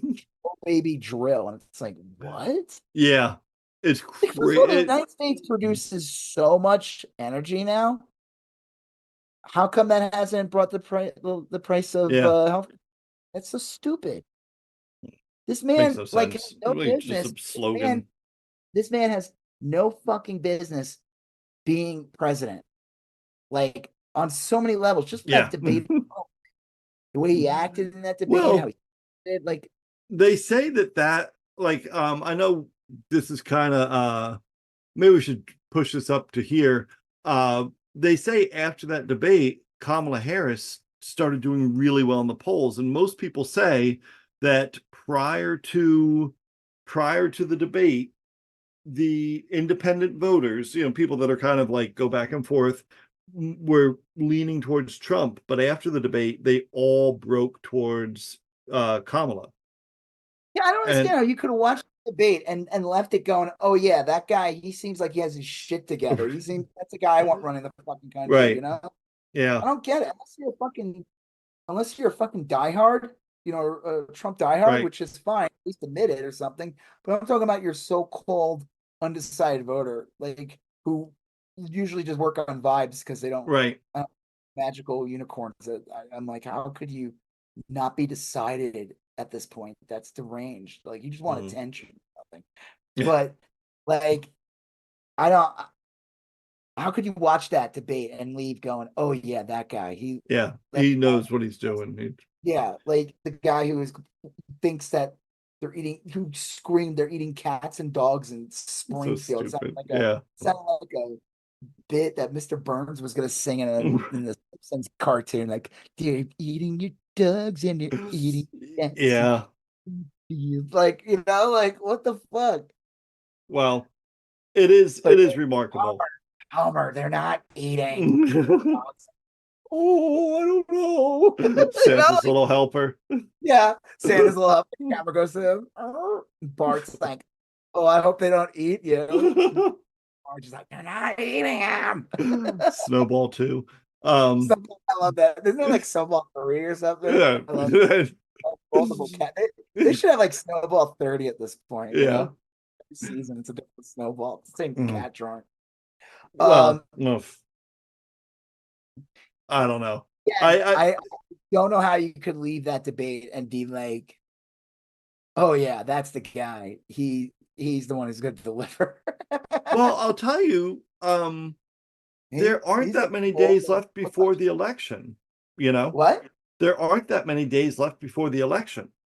There, I there just know. aren't. And early voting in like Pennsylvania at least starts like in a day or two. Yeah, I think like Um, we 50-day mark already, like a couple of yeah, it's days like ago. 40 some days. Yeah, it's like I want to say 46 days or It's 47. crazy. They're like, what's gonna be the October surprise? And the one big fear is they think that like fucking like Netanyahu is gonna start a war with like Iran. But let's say that does happen. Let's say he does. Why would Trump be Yeah, better than Kamala on yeah. that? That's insane. Like, Plus her already being in the White House per se, and having I mean like sh- she'll just look like a much more authoritative figure than Trump, who's like literally going from town to town talking about people eating dogs. And I mean, and it's trying just to like, hawk crypto. yeah, the guy looks like a clown. Dude, he looks. We were watching something the other day. Like it was like we put on TV, and it was Yeah, like I don't know whatever this Fox station. It's not Fox. It's like Live Now or something. I don't know, but yeah, it's yeah, yeah, yeah. Fox. And they had like something from like a Trump rally or whatever, and she was like, "Man, he looks like shit." He And like he does. does look like shit. He is. I mean, he is almost 80 years old. like that clown makeup isn't going to hold that well. It's No. getting to the, there's a reason why Gene Simmons doesn't dress up like the demon anymore. Right. No, that's true. They're done. They're not doing it anymore. Now Yeah, it's yeah. like virtual tours or something. I don't know. Right. Yeah. I would never see that. That sounds lame as fuck. It does. It's like a laser light show. Yeah, basically. But okay, so going back to IVF. Yeah. So that being a big campaign thing, like again, Trump campaign's trying to distance themselves from everything to do with abortion, trying to distance themselves from Project 2025, which is ridiculous. Because every day he's like complimenting some dude, either JD Vance or Trump, and it's like, oh, you mean the guy who's like the head of Project 2025? Yeah. I mean, but I guess the Republicans in Senate blocked a IVF thing today or the other day. There was a bill today on IVF, and I want to say 14 Republicans blocked it. A lot of them are saying like, "Oh, if you give us a clean bill," one of them. Yes. Well, no, he didn't vote. He was campaigning and didn't show up to vote. It wouldn't have mattered. I think IVF is a tough one for Republicans because I've said it before, if you believe that life begins at conception, then you have to believe IVF is murder. There's really no other way around it because I don't agree with either one. Me neither. The truth is, if you're really serious about abortion, like, of course you should think that IVF is like, I don't have any problem with IVF because I don't view it as murder. I don't think that life begins at conception. I mean, like you can argue, like does like cellular life begin? Cellular life, yeah. Well, of course, cellular life begins at the wink. That's where life begins. Right. Well, I don't know. I mean, it's a tough one for Republicans. I'm surprised more watching WKRP and what's her face? Lonnie Anderson. Lonnie Anderson shows up on screen. Reference, a little dated reference. Yeah. WKRP. Bailey was always the hotter one, I thought. I don't remember. She was the other woman on the show. The light brigade at whatever her name was, Bailey. I think I saw a reporter ask Mike Johnson that the other day, like, if you believe life begins at conception, what do you think about IVF? And he's like, well, the science is blah, blah. And he like weaseled his way out of it. But like, yeah, this is a fucking weasel. That's a real easy one. Like, A, do you believe life begins at conception? Okay. B, what do you think of IVF? I mean, that's the thing. So I don't know. I mean, I don't know why people are letting them off the hook. I don't know. I'm real curious to see how the vote comes out, obviously, because I want to see how the vote comes out. But I wonder if like Democrats make inroads. I wonder if they could win like in Iowa. I don't think they will, but like said, that's the joke with the polls. Going back to the polls, like they said, like he was only winning by like 4 points in Iowa. Yeah, and it's like that's not a good sign. It should be like dead, like straight Republican ticket. Like, I mean, like winning, like that's right. That's like Kamala lost like New Jersey or something, Yeah, like, it is. I mean, it's real similar. I don't know. I mean, like, I guess there was a Trump rally in Nassau County today or something that. This isn't good. Or I said that Long Island is conservative. You've been living there for like 50 years. You realize that one's very conservative. So of course there's gonna be a lot of fucking idiots. They're gonna come out and support Trump. Yeah. He just goes there to fundraise. I mean, like he'll go anywhere where he can sell. He's not gonna fucking win in New York. No, he's just collecting checks. Yeah. I mean, in theory, it's funny. Like that's the joke is all the criticism that Hillary got in 2016 about not going to the Rust Belt enough. Like, he's sending JD Vance did like a rally a day. It was like 50 people there. Yeah. It's like no one likes him. He's super unlikable. No, he's awful. Like I wonder like if he'll ditch him. I don't know. I bet he won't. I don't think he can, but at this I almost tweeted today that he's gonna replace JD Vance with the corpse of Laken Riley, but then I was like, it's probably like a little over the top. Laken Riley.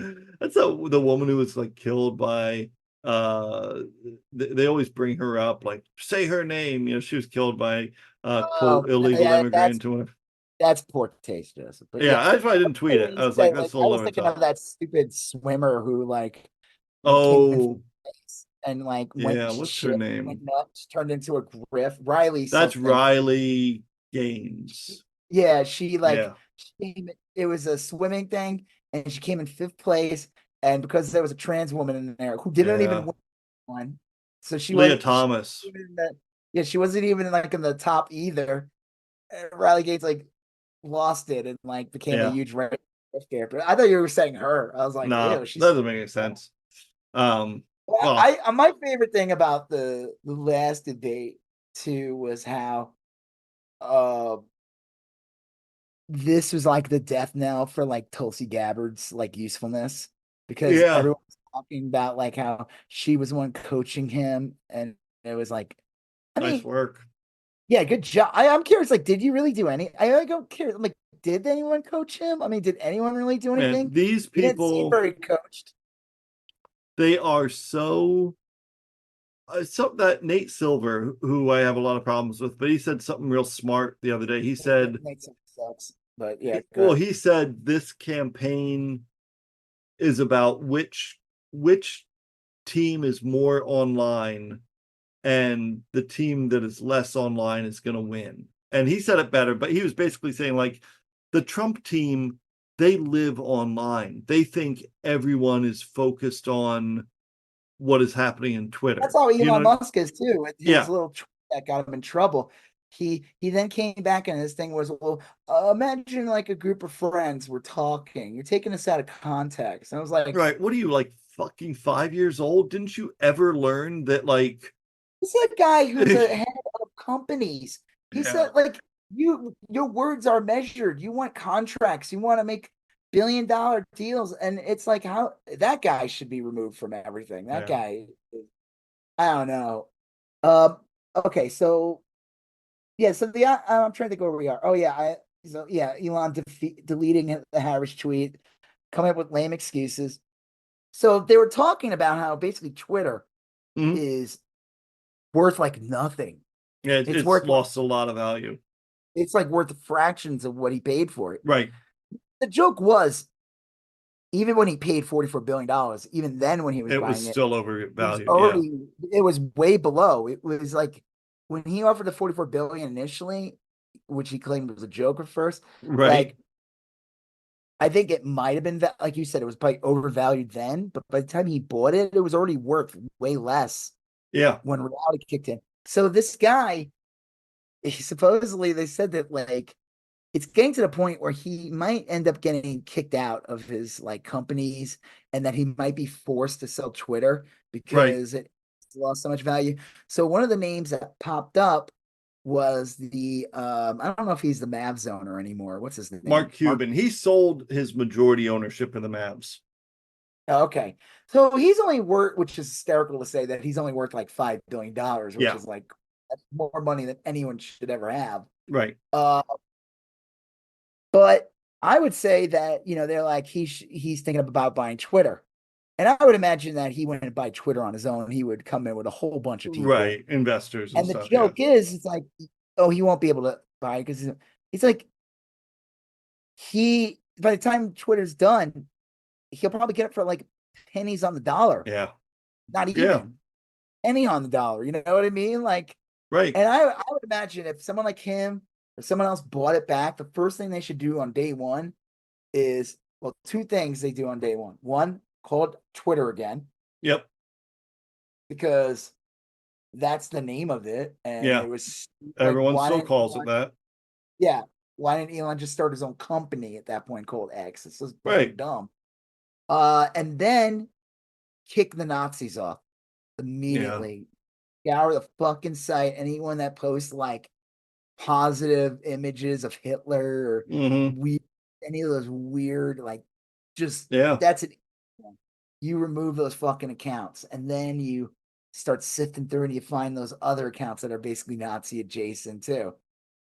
And then Yeah. the advertisers come back. Right. You could Yeah. even say, like, hey, you know what? That wasn't Twitter ever. That was X. That was the Yeah. site with Nazi shit. We're Nazis. Twitter. Mm. We don't Yeah. have Nazis. We have Nices. Well, People are nice. I hope that happens. I hope Cuban buys it. I seriously doubt that'll happen, but I doubt it too. I think the way things are going, I think Elon will just yeah. to where Twitter's just grounded to dirt. Yeah. Yeah. Threads takes over. That's probably what's going to happen, unfortunately. Yeah. I agree. I think so. All right. So, Well, okay. So the next one is Rich. National Review. This guy, Rich Lowry, was on Megyn Kelly. And I watched an episode of Bill Maher recently. It was like the first one I watched in like years. I figured it's out. I haven't seen it in a while. And let me just say one really funny thing about the Bill Maher thing. Rich Lowry was the guest on there, so that's why I knew who. I was like, I know who this guy is, and I think I've seen him before. Whatever, conservative, whatever. He tries to act like he's like more level-headed, but he during the Bill Maher thing, he sounded like a nut when you talk about like he said all kinds of crazy shit about Kamala and stuff, and even Bill Maher, you vote for Trump makes no sense or whatever. So Bill Maher's new rule was really funny because it was about like ick factor or something, and he was going after like Republicans and like Trump supporters saying they have the ick factor, the thing that turns people off, like the things they do. And then he starts going on about the left, and he's like, but they also can have the ick factor, and they need to like stop what they're doing because it's going to turn people off. But it seemed really personal because there were clips that went viral of him with the hot tall girl. Oh, geez. He came off like a huge creep. Yep. And there was I remember other videos that came out where he's talking to kids, and it was weird. Like, why is this a thing? There's these videos, like a recent thing he did, and he's talking to children. And it's like, why is Bill Maher talking to children? He should not be talking. Like, why does he even want to do that? So, and there was all this like funny like jokes about him being a huge fucking creep. Right. That stuff. And I'm like, he's really complaining about the critiques he received in the past from the left, the online left, like all the funny jokes people made about him and all the comedians that made fun of him. He's not really talking about like left people turning voters. He's talking about left people who make fun of Bill Maher for being a creep to the hot dog. That's funny. It's very funny. Okay, so now on to Rich Lowry. Rich Lowry was being interviewed by Megyn Kelly. Yep. I could find the clip. We could play it, right? Yeah, you can. It is profane, but he was giving an interview. Finish the word. No, he doesn't. But he fucking said it, and 11 months of. I think it was in that interview where Dana Bash says it sounds like such a weenie too. 11 months. Recordings of calls, and they've only found 2 Springfield residents calling to complain about Haitian migrants taking from pot. It's so egregious. I mean, clearly he said the N-word. Go ahead. He wanted to. His explanation was that he was conflating immigrants and migrants or something. Everybody knows when you combine migrant and immigrant like a Pokemon character. Yeah. Well, I don't know. And you're trying to combine 2 elements. I don't think it's Pokemon. It might be another fantastical card. Sure. You create the N-word.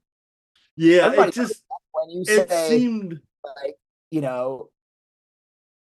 was real bizarre. And especially given the topic and his perspective or view on the topic and the host. Yeah. I mean, it just seemed like, I don't know. I mean, like maybe someone famous for being on Fox News for years, leaving because of like weird shit that went down. I don't know if she was ever personally harassed by Roger Ailes. She might have been, actually. I don't know. But then like also all the shit with Trump, where Trump said the stuff about her like bleeding from her eyes or whatever, that real creepy thing about her big thing was saying that Santa Claus was white or something. She went on NBC, which I don't know why NBC, they paid her a ton of money to fail. She was horrible on it. they try to put her on like some show where she could be like a normal person, and she's not. She's like a racist bigot, and which is that the same thing? I don't know. I guess bigot, racist is a face. Bigot encompasses all things of religion, sexuality, race. Yeah. After school activities. All racists are bigots, but not all bigots are. Well, yeah, they are. No, they would be. No, all because you racist, could have a bigot who's not a racist. You could have a bigot who's like if you had a person of color who hated gay people, they wouldn't necessarily be a racist. They'd be a bigot. Well, they can be though. You could be a racist. Oh, they could be, but they're not necessarily that. Okay, well, I think we're we're right. The thing that drove me the nuts about this whole thing was Rich Lowry's an idiot. He was on a show though that like whatever, but all the people that came out and defended him, like these so-called people, and they're like, and it just shows you like they're all in the same special club, because it's like we all have ears. We all heard what he fucking said. He caught himself saying that word, and he tried to stop himself, but he said it. He fucking said it. We heard it. And all these fucking media people, all these people, even there was dudes in media, and they were like, I don't think Rich Lowry said that. And it's like, come on, we heard it. Said it. He fucking like, we heard that. I'm sorry. I know these like, because he's considered like still part of that media class. Rich Lowry. He's not like TPUSA or Tim Pool or he's like, I guess National Review's somewhat respected. I don't know. Is it? Yeah. Is that the paper that was what's his face? Is that National Review? Buckley? I think so. William F. Buckley. He may have founded it. No. Yeah. Well, he William F. Buckley ran some conservative paper. I don't know if it was that one. Yeah, National Review. Founded by William F. Buckley Jr. in 1955. So it's up there, like, but it's like so annoying. Like they have to like come out and defend this guy and try to like hide. Like he fucking said it. Yeah. We have ears. You can't deny that he said that. Right. If it was anyone else who said that, they'd be like, "How dare you say that?" But why? Crucified. I posted like, stop protecting Rich Lowry challenge starts now. Like seriously, like he's a fucking idiot. He said it. He said it came out. He said what he wanted to say or what he was thinking, and he probably figured he's on this like, show that would not criticize him for saying it. Right. But not realize also at the same time, like it's on the internet. Just because it's Megyn Kelly doesn't mean like it won't be on shared. Like it was live too, if I remember right. Yeah, but I mean, it doesn't even matter. It'll be clipped and it'll be shared. Like it doesn't matter if anyone even caught it when it was aired live. Yeah, it's forever now. It's on YouTube. It's everyone's gonna fucking see it. So he probably caught himself like, oh shit. It's like that's the thing. Like I said, that's the thing that pissed me off was the whole like, oh, he's not racist. I mean, I'll say this. I tweeted, said, my friend Rich Lowry's not racist. Just all his beliefs and voting record are racist. That's it. All his beliefs and rhetoric and voting record are racist. But Rich Lowry is not a racist. No. Just everything he stands for is racist.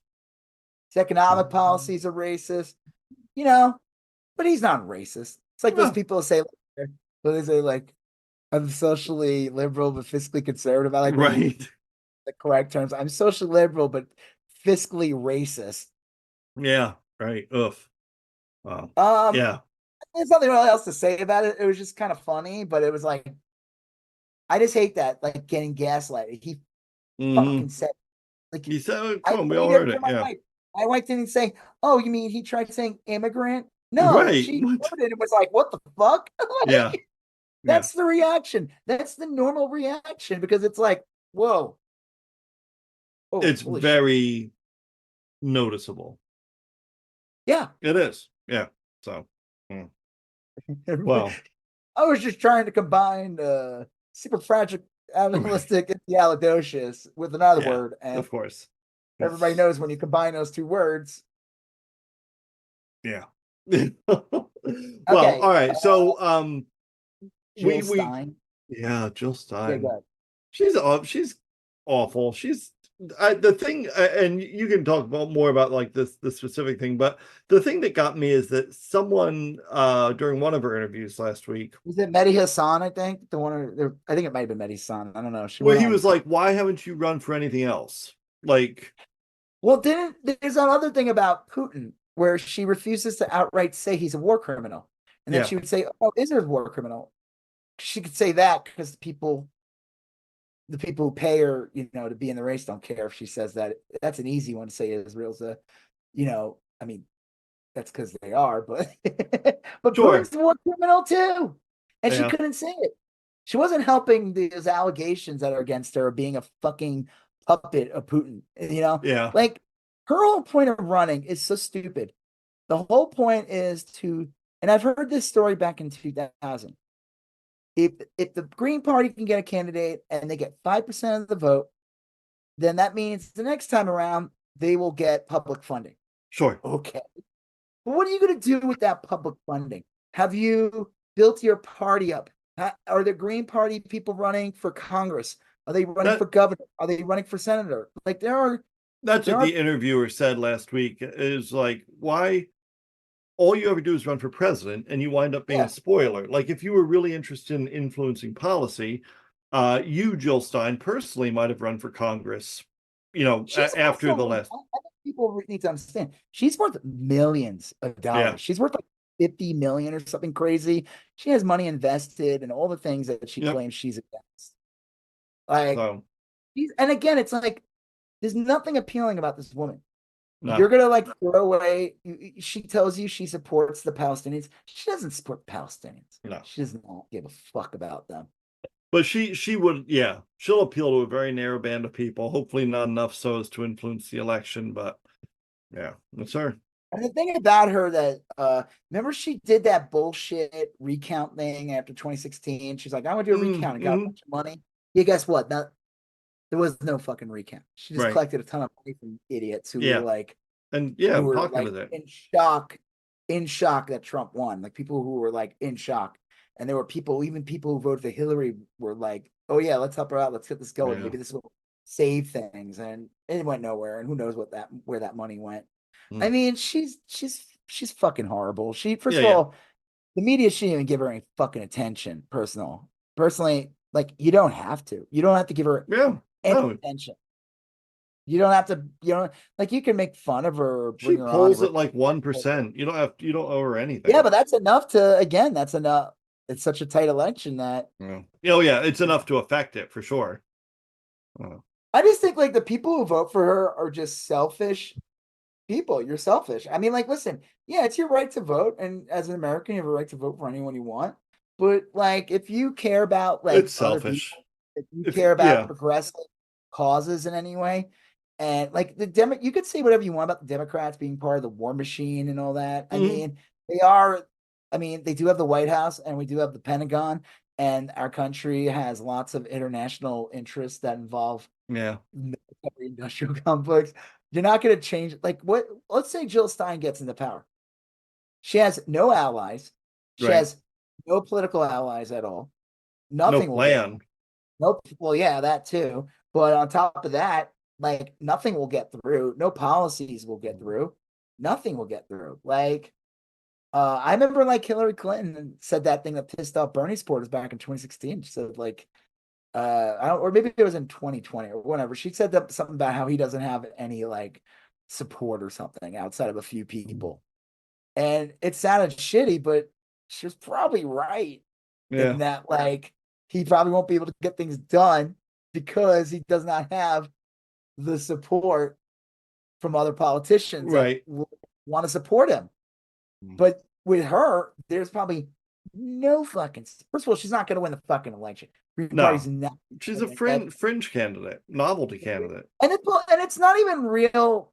Like, if you're going to have like a real socialist party, have an actual socialist party in this country. Like, Green Party is not socialist party. It stands for like really nothing at this point. Like I said, they're working up the steam of the 2000 election with what's his face. 2023. No, what? 20. 20 in 2000. I mean, in the Oh, 2000. okay. Who was the guy who party? That famous guy, Nader.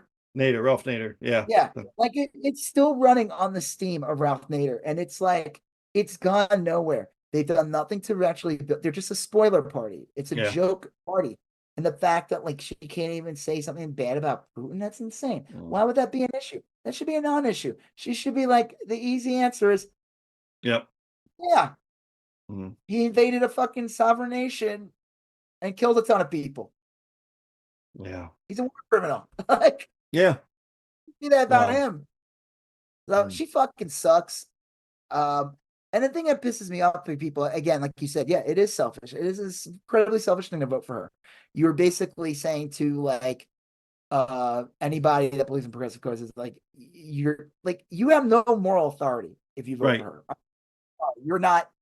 It is come at like, and the funny thing is, people have brought up and they said if you any of these so-called Jill Stein supporters, they say if you find if you look at them online or whatever, you look at their activity, they'll like Trump posts. Oh yeah, yeah, I've seen that. So she's shit. All we gotta know is that like you want to make the Green Party relevant, you gotta make sure your candidate's like really popular. That was the thing with like Obama. I remember in like 2008, it was like Green Party who, you know what I mean? Yeah. Obama was such like a big thing. He was such a big force. Yeah. Yeah. I mean, I think the thing with them is it's just scary. The idea of having Trump come back in the White House is very frightening. Like on so many levels. And the funny thing is now after that debate, to me, it's like it's not even like, oh, it's frightening because like he wants to be a dictator and like strip people of rights. It's frightening because he's insane. Yeah, he's like old and insane, and he has like crazy, and he has no good people working for him. Like, yeah, no one to restrain him. Like it's not just Laura Loomer. They're all Laura Loomers. All those people that are in his campaign are fucking Laura Loomers now. So when you have Trump go out there and say that like they're eating the dogs, eating the cats, he's probably got people there who are like, oh yeah, you should bring that up. You should bring up the dog and cat thing. Yeah. Okay, we kind of talked about the polls. Yeah. I mean, yeah. Last two things. RK whale carcass. All right, what's the deal with this? This was a story you told me. Now I know that he is under some sort of investigation, I believe federal, for his handling of a whale carcass. What's so crazy about that is like supposedly this happened like in the 90s. I wonder if there's like any statutes of limitations on this. And the only reason why anyone even knows about this because fucking Ben Affleck was hooking up with his daughter and people were trying to find any information on her. And because they were trying to find information on her and try to see if they found an interview that was like, I don't even know, 10 years old or whatever. It was older. And she made some like comment about how her dad, when she was a kid, saw a beached whale and he cut its head off because he likes animal skulls, which is fucking weird and creepy. That's the other, there were funny memes of like where the Republicans attack like Haitian people and making all these false accusations, like the guy walking with the geese. And it's like it was not even in Ohio or supposedly. And it was like a city worker that was like picking up dead geese, like to either. Yeah. That famous photo. Yeah. Like, but then you have a guy who comes out and Trump has like a big event for his endorsement, which no one gave a shit about. Right. No one cared that he endorsed him. And this is a guy who eats dog. Right. Does weird shit with bear carcasses. Does weird shit with whale carcasses. And it's like a hobgoblin. Like he's like, like I heard that Gollum movie, the Gollum movie that they're doing. He told what's his face? Who did Gollum's voice? Schmiegel guy. He was in Andor. What's that guy's name? Andy Serkis. Yeah, they told Andy Serkis, listen, you're too expensive. We got our RFK is gonna do the voice of Gollum, and even Andy Serkis. No effects needed. He can do it. I believe in him. And he's like captured the essence. Yeah, he's eating fish. He's like in the mocap for Gollum, and you don't actually have to eat the fish heads. Actually, how do you have fish heads? We didn't give you any. Why are you on? Like he's in his mocap. Why are you leaving some? Why? Like, why are you eating fish heads? I and he didn't even know it was part of the movie. Right. Like, Tom eats fish heads. I don't know. Ugh. I think it's kind of funny. Like, you don't really see RFK brought up too much anymore. It was No, like not they made a anymore. video about him running, and isn't the joke because he's still on some states, he can't even get off if he He wanted to. can't get off some states. He's on other states. He's developed a pretty toxic message. I think ultimately he's a burden to Trump, you know? Yeah. And we'll see Yeah, if he like turns it around, but you're not helping your label of being weird by having right. RFK part of your team. It's just Yeah, for sure. the last one is Rogan saying Kamala did well. Yeah, this was a weird one, I thought. I mean, on I'm one gonna hand, play. yeah. Go ahead. What? I was gonna say, on one hand, it's nice to see Joe Rogan be like reasonable about something. I mean, I think there's some ulterior motives here, but Well, it's not even that there's ulterior motives. Just listen to what he yes. says and how he says it. And it's actually not a compliment.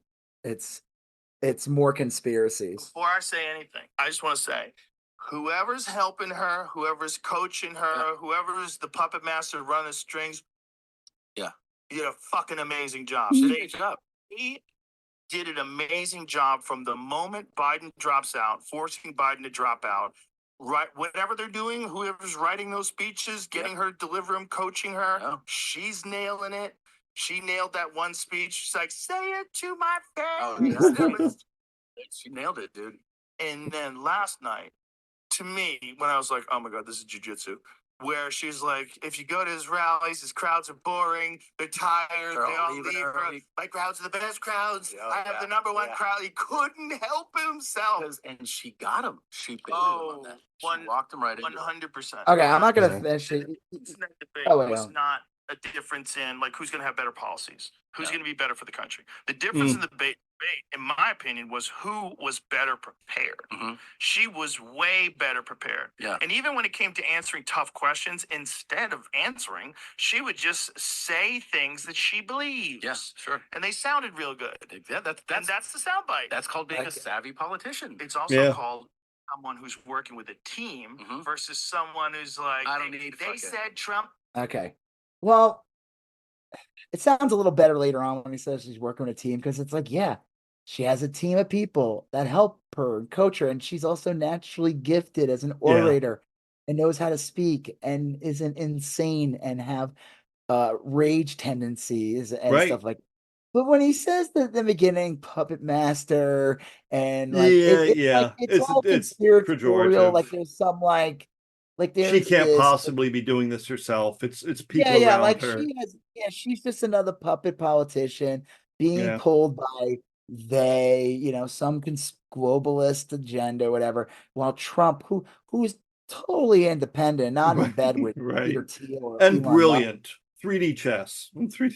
Yeah, like so it is like he's recognizing that like Trump lost the debate, but he's still like pushing his, I said, this is what I said in the tweet. I said, it's funny how Rogan admits Kamala crushed Trump at the debate, but he still has to throw in jabs that she's incapable of making her own good decisions. He pushes that there has to be some kind of genius puppet master behind all of it. But it's still nice to see like Lisa Simpson and Ralph Wiggum debate and the audience say no, Lisa won. It's well, but what Ralph Wiggum did say, I bent my Wookiee. Yeah, and he did say and what's a debate? His cat's breath smells like cat food. It's like yeah. Like, but like that's normally what happens. Is like Lisa debates Ralph, and the audience is like, Ralph's a genius. It's nice to see that even Joe Rogan was like, no, Lisa won. No, Lisa's the smarter of the two. But like I said, he still has to like have like this. Yeah, no, you're right. Like she can't actually be good on her own. And which honestly, like, again, let's be clear, she does have that should be, if you just remove the conspiracy part, it is a compliment. You want the president to have a team that's gonna push you to do the right thing. And like the joke is, like, all she had to do to neg Trump was to talk about his crowd size. Yeah. And it was all over. Easy as pie. I mean, it was simple. Yeah. Mm. So like, I don't know. It didn't take much, and No. and she did it right, and she made the funny. Like when he brings up the cats and dogs things, her laughing to Oh, it it's is so like good. she's just like, and I don't even think that was like a forced laugh. I don't either. It's about that genuinely ridiculous. Well, Like it came out of nowhere, and it was so emphatic and weirdly said that it was genuinely funny. I mean, it was like an SNL skit, you know. So funnier than an SNL skit. yeah, right. I mean, like it was. It's a career politician or a person who's been debating people and whatever, trying to get elected. Never expects the candidate to come out and say something so No. insane. And the way he says it is funny too. They're eating the dogs. They're eating the cats. Yeah. Like it's not. It's funny. It is objectively funny. Like, he sounds like a fucking weirdo cartoon character. Yeah. But like I said, Rogan. Listen. Whatever. At least he recognized he's not completely insane to the point where. Right. But I just think it's funny that he has to like be a little derogatory, no matter what. It is. It's telling. But that's bro culture. Yeah, of course. Like That's it. There's misogyny in there.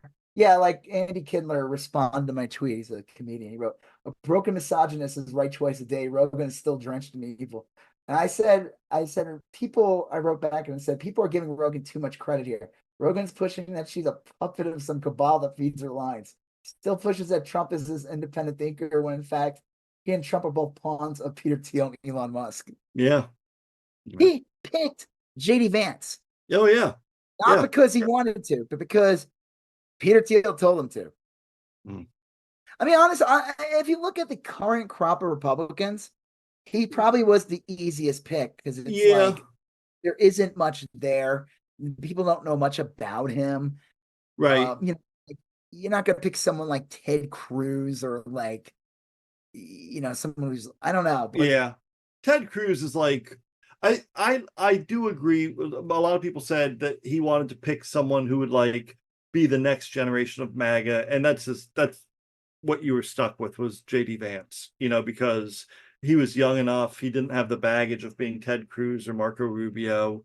He was relatively unknown, so you could kind of make him into what you wanted. It was a good pick for what Trump wanted. It's just that Trump wanted something stupid. So, yeah. And again, I just think it's hysterical that people really thought he was going to pick a woman.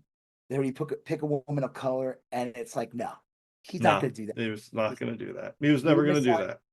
The only woman he would ever pick would have been like his daughter. Yeah. And I'm sure I bet you he asked her, and she's probably like, I don't want to do that. You know what I mean? I guarantee you that conversation probably happened. Or at least floated. Yeah. Definitely. He said it. Like it's just it sounds like he would. It's that Poe's law or whatever. I don't know. But like again, just like in 2016, people were like, oh, he's gonna pick a woman because Hillary's running. You have a woman. Nah, he picked a white, literally like the palest, whitest person he could find. Like Pence is literally like the definition of white. Like everything about him. Like he looks like a doily. Like his blood type is Mayo. Yeah, not even what's that shit called? Miracle Whip. Miracle Whip. Yeah, it's not even fucking Mayo. It's Miracle Whip. So yeah, and again, I'm not glad that he picked a dude again, but like I'm glad there wasn't even a attempt to like pander to women in any kind, like picking like No, I agree. He picked a dude who wrote the forward to Project 2025 as they try to distance themselves from it, and Project 2025 is the Trump like I don't know. So before we wrap this up, do you think that the VP debate's supposed to be when? It is October 1st. So I know that because I'm seeing a concert. It's Tuesday, October 1st. I'm seeing a concert that night, so I'm going to have to tape the debate and watch it when I get home. What do you sing? Jane's Addiction? No, I am seeing Sisters of Mercy. So I'm kidding anyway, because Jane's oh yeah, about that. they What happened? Is Pharrell just go insane or something? no, from what I understand, the three non-singing members, Dave Navarro, Eric Avery, and I forget the other guy. They all got clean and sober a while ago, and they are like professional musicians. They show up, they want to put on a good show, they whatever. And I think Perry Farrell still drinks, and I think yeah, and I think that's the source of it. And there may be some weirdness, like he might have tinnitus or whatever, but Perry Farrell was mad that the music he thought it was louder than it should have been. And anyway, we saw Jane's Addiction like a week or two before that happened. I thought they put on a good show. The band sounded amazing. Perry Farrell's voice was a little shot, but the guy's like 60 something. I mean, it sounded fine to me. These are not young people. Yeah. I thought his voice sounded good with that being considered. But he was drinking a big bottle of wine that night. And yeah, I saw Dave Navarro was basically like, I saw a post on Facebook like, yeah, we're done. Like, yeah, we're not getting back together. He had a post today or yesterday, like another one that said basically like, it's time, like maybe I should just appreciate Jane's Addiction for what it was, like really great, but done. And I mean, I thought that was like too, that like these guys who, if they want to like play into their 60s and 70s, like a lot of these guys, like you can't drink anymore. You can't. Yeah, you can't. I mean, like drugs, you can't like function. You have to like these people on like microbiotic diets and shit. Yeah. Like right. I mean, you don't have to completely abstain, but like if you can't handle your drinking, you need to completely abstain. Some people can handle a couple beers on the weekend, and well, some people can handle drinking, some people can't. Joseph's wearing one of those beer can hats, actually. Right. He's his fourth beer can hat of the night. Yes, I have it's if you hear a little slurpy noise, it's I pair that with my nacho hat, and it's like yeah, so a little distracting. You don't see the video, I see it, so sometimes. But the other thing is that, like, given streaming and all that stuff, musicians only really make money by touring now. Like, that's where they get their money. It used to be the other way around, where like they made right. You would tour to promote. Yeah. But like now you need to tour to make money, and like this is how they make money. Jane's Addiction isn't getting a ton of streams. They're probably only making, I'm not even exaggerating here. They probably did after that though. Yeah, but they probably only get like a few. They probably make less per year off of their catalog than like the average person does at their job. I mean, if they're gonna, I'll bet you they don't get more than like 50 grand a piece to all the members and stuff by the time it's. Yeah, like I see all the time, like Smashing Pumpkins get like a couple $100 a month each from their catalog, off of streaming and stuff. I mean, that's such a. So what are you going to do? You're going to license your music to commercials, and Jane's Addiction doesn't really have commercially music. Oh, they had that one. Been caught stealing? Like, what do you? Yeah. What is that? Who wants that? Like, I mean, Jane Says is about like a drug addicted prostitute, and like they don't have like a ton of like Bumble, I don't know, one of those dating sites. Yeah, well, what about that one song? Wait, am I crazy, or did they do the theme song for Entourage? Because it sounded like a fucking Jane's Addiction song. I don't remember that. Who did? What was the name of the song? Do you remember? I don't know. It was the theme song to Entourage, and it sounded like Pharrell singing. It sounded like a Jane's Addiction song. It could be theme song. I could look this up right now. Yeah, I'm looking it up. Theme song from Entourage was Superhero Man. Fucking Spotify. Everything opens on Spotify. No, James Dick should not do the theme song for Entourage. Entourage is called Superhero. It was performed by Clario. But James Diction was probably like the members are like, can we get a lawyer for this?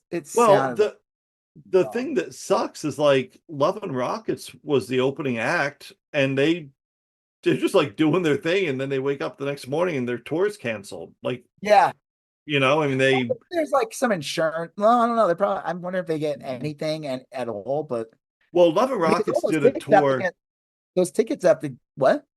Love and Rockets did a tour last year, and they did pretty well. But I mean, like that tour is basically done.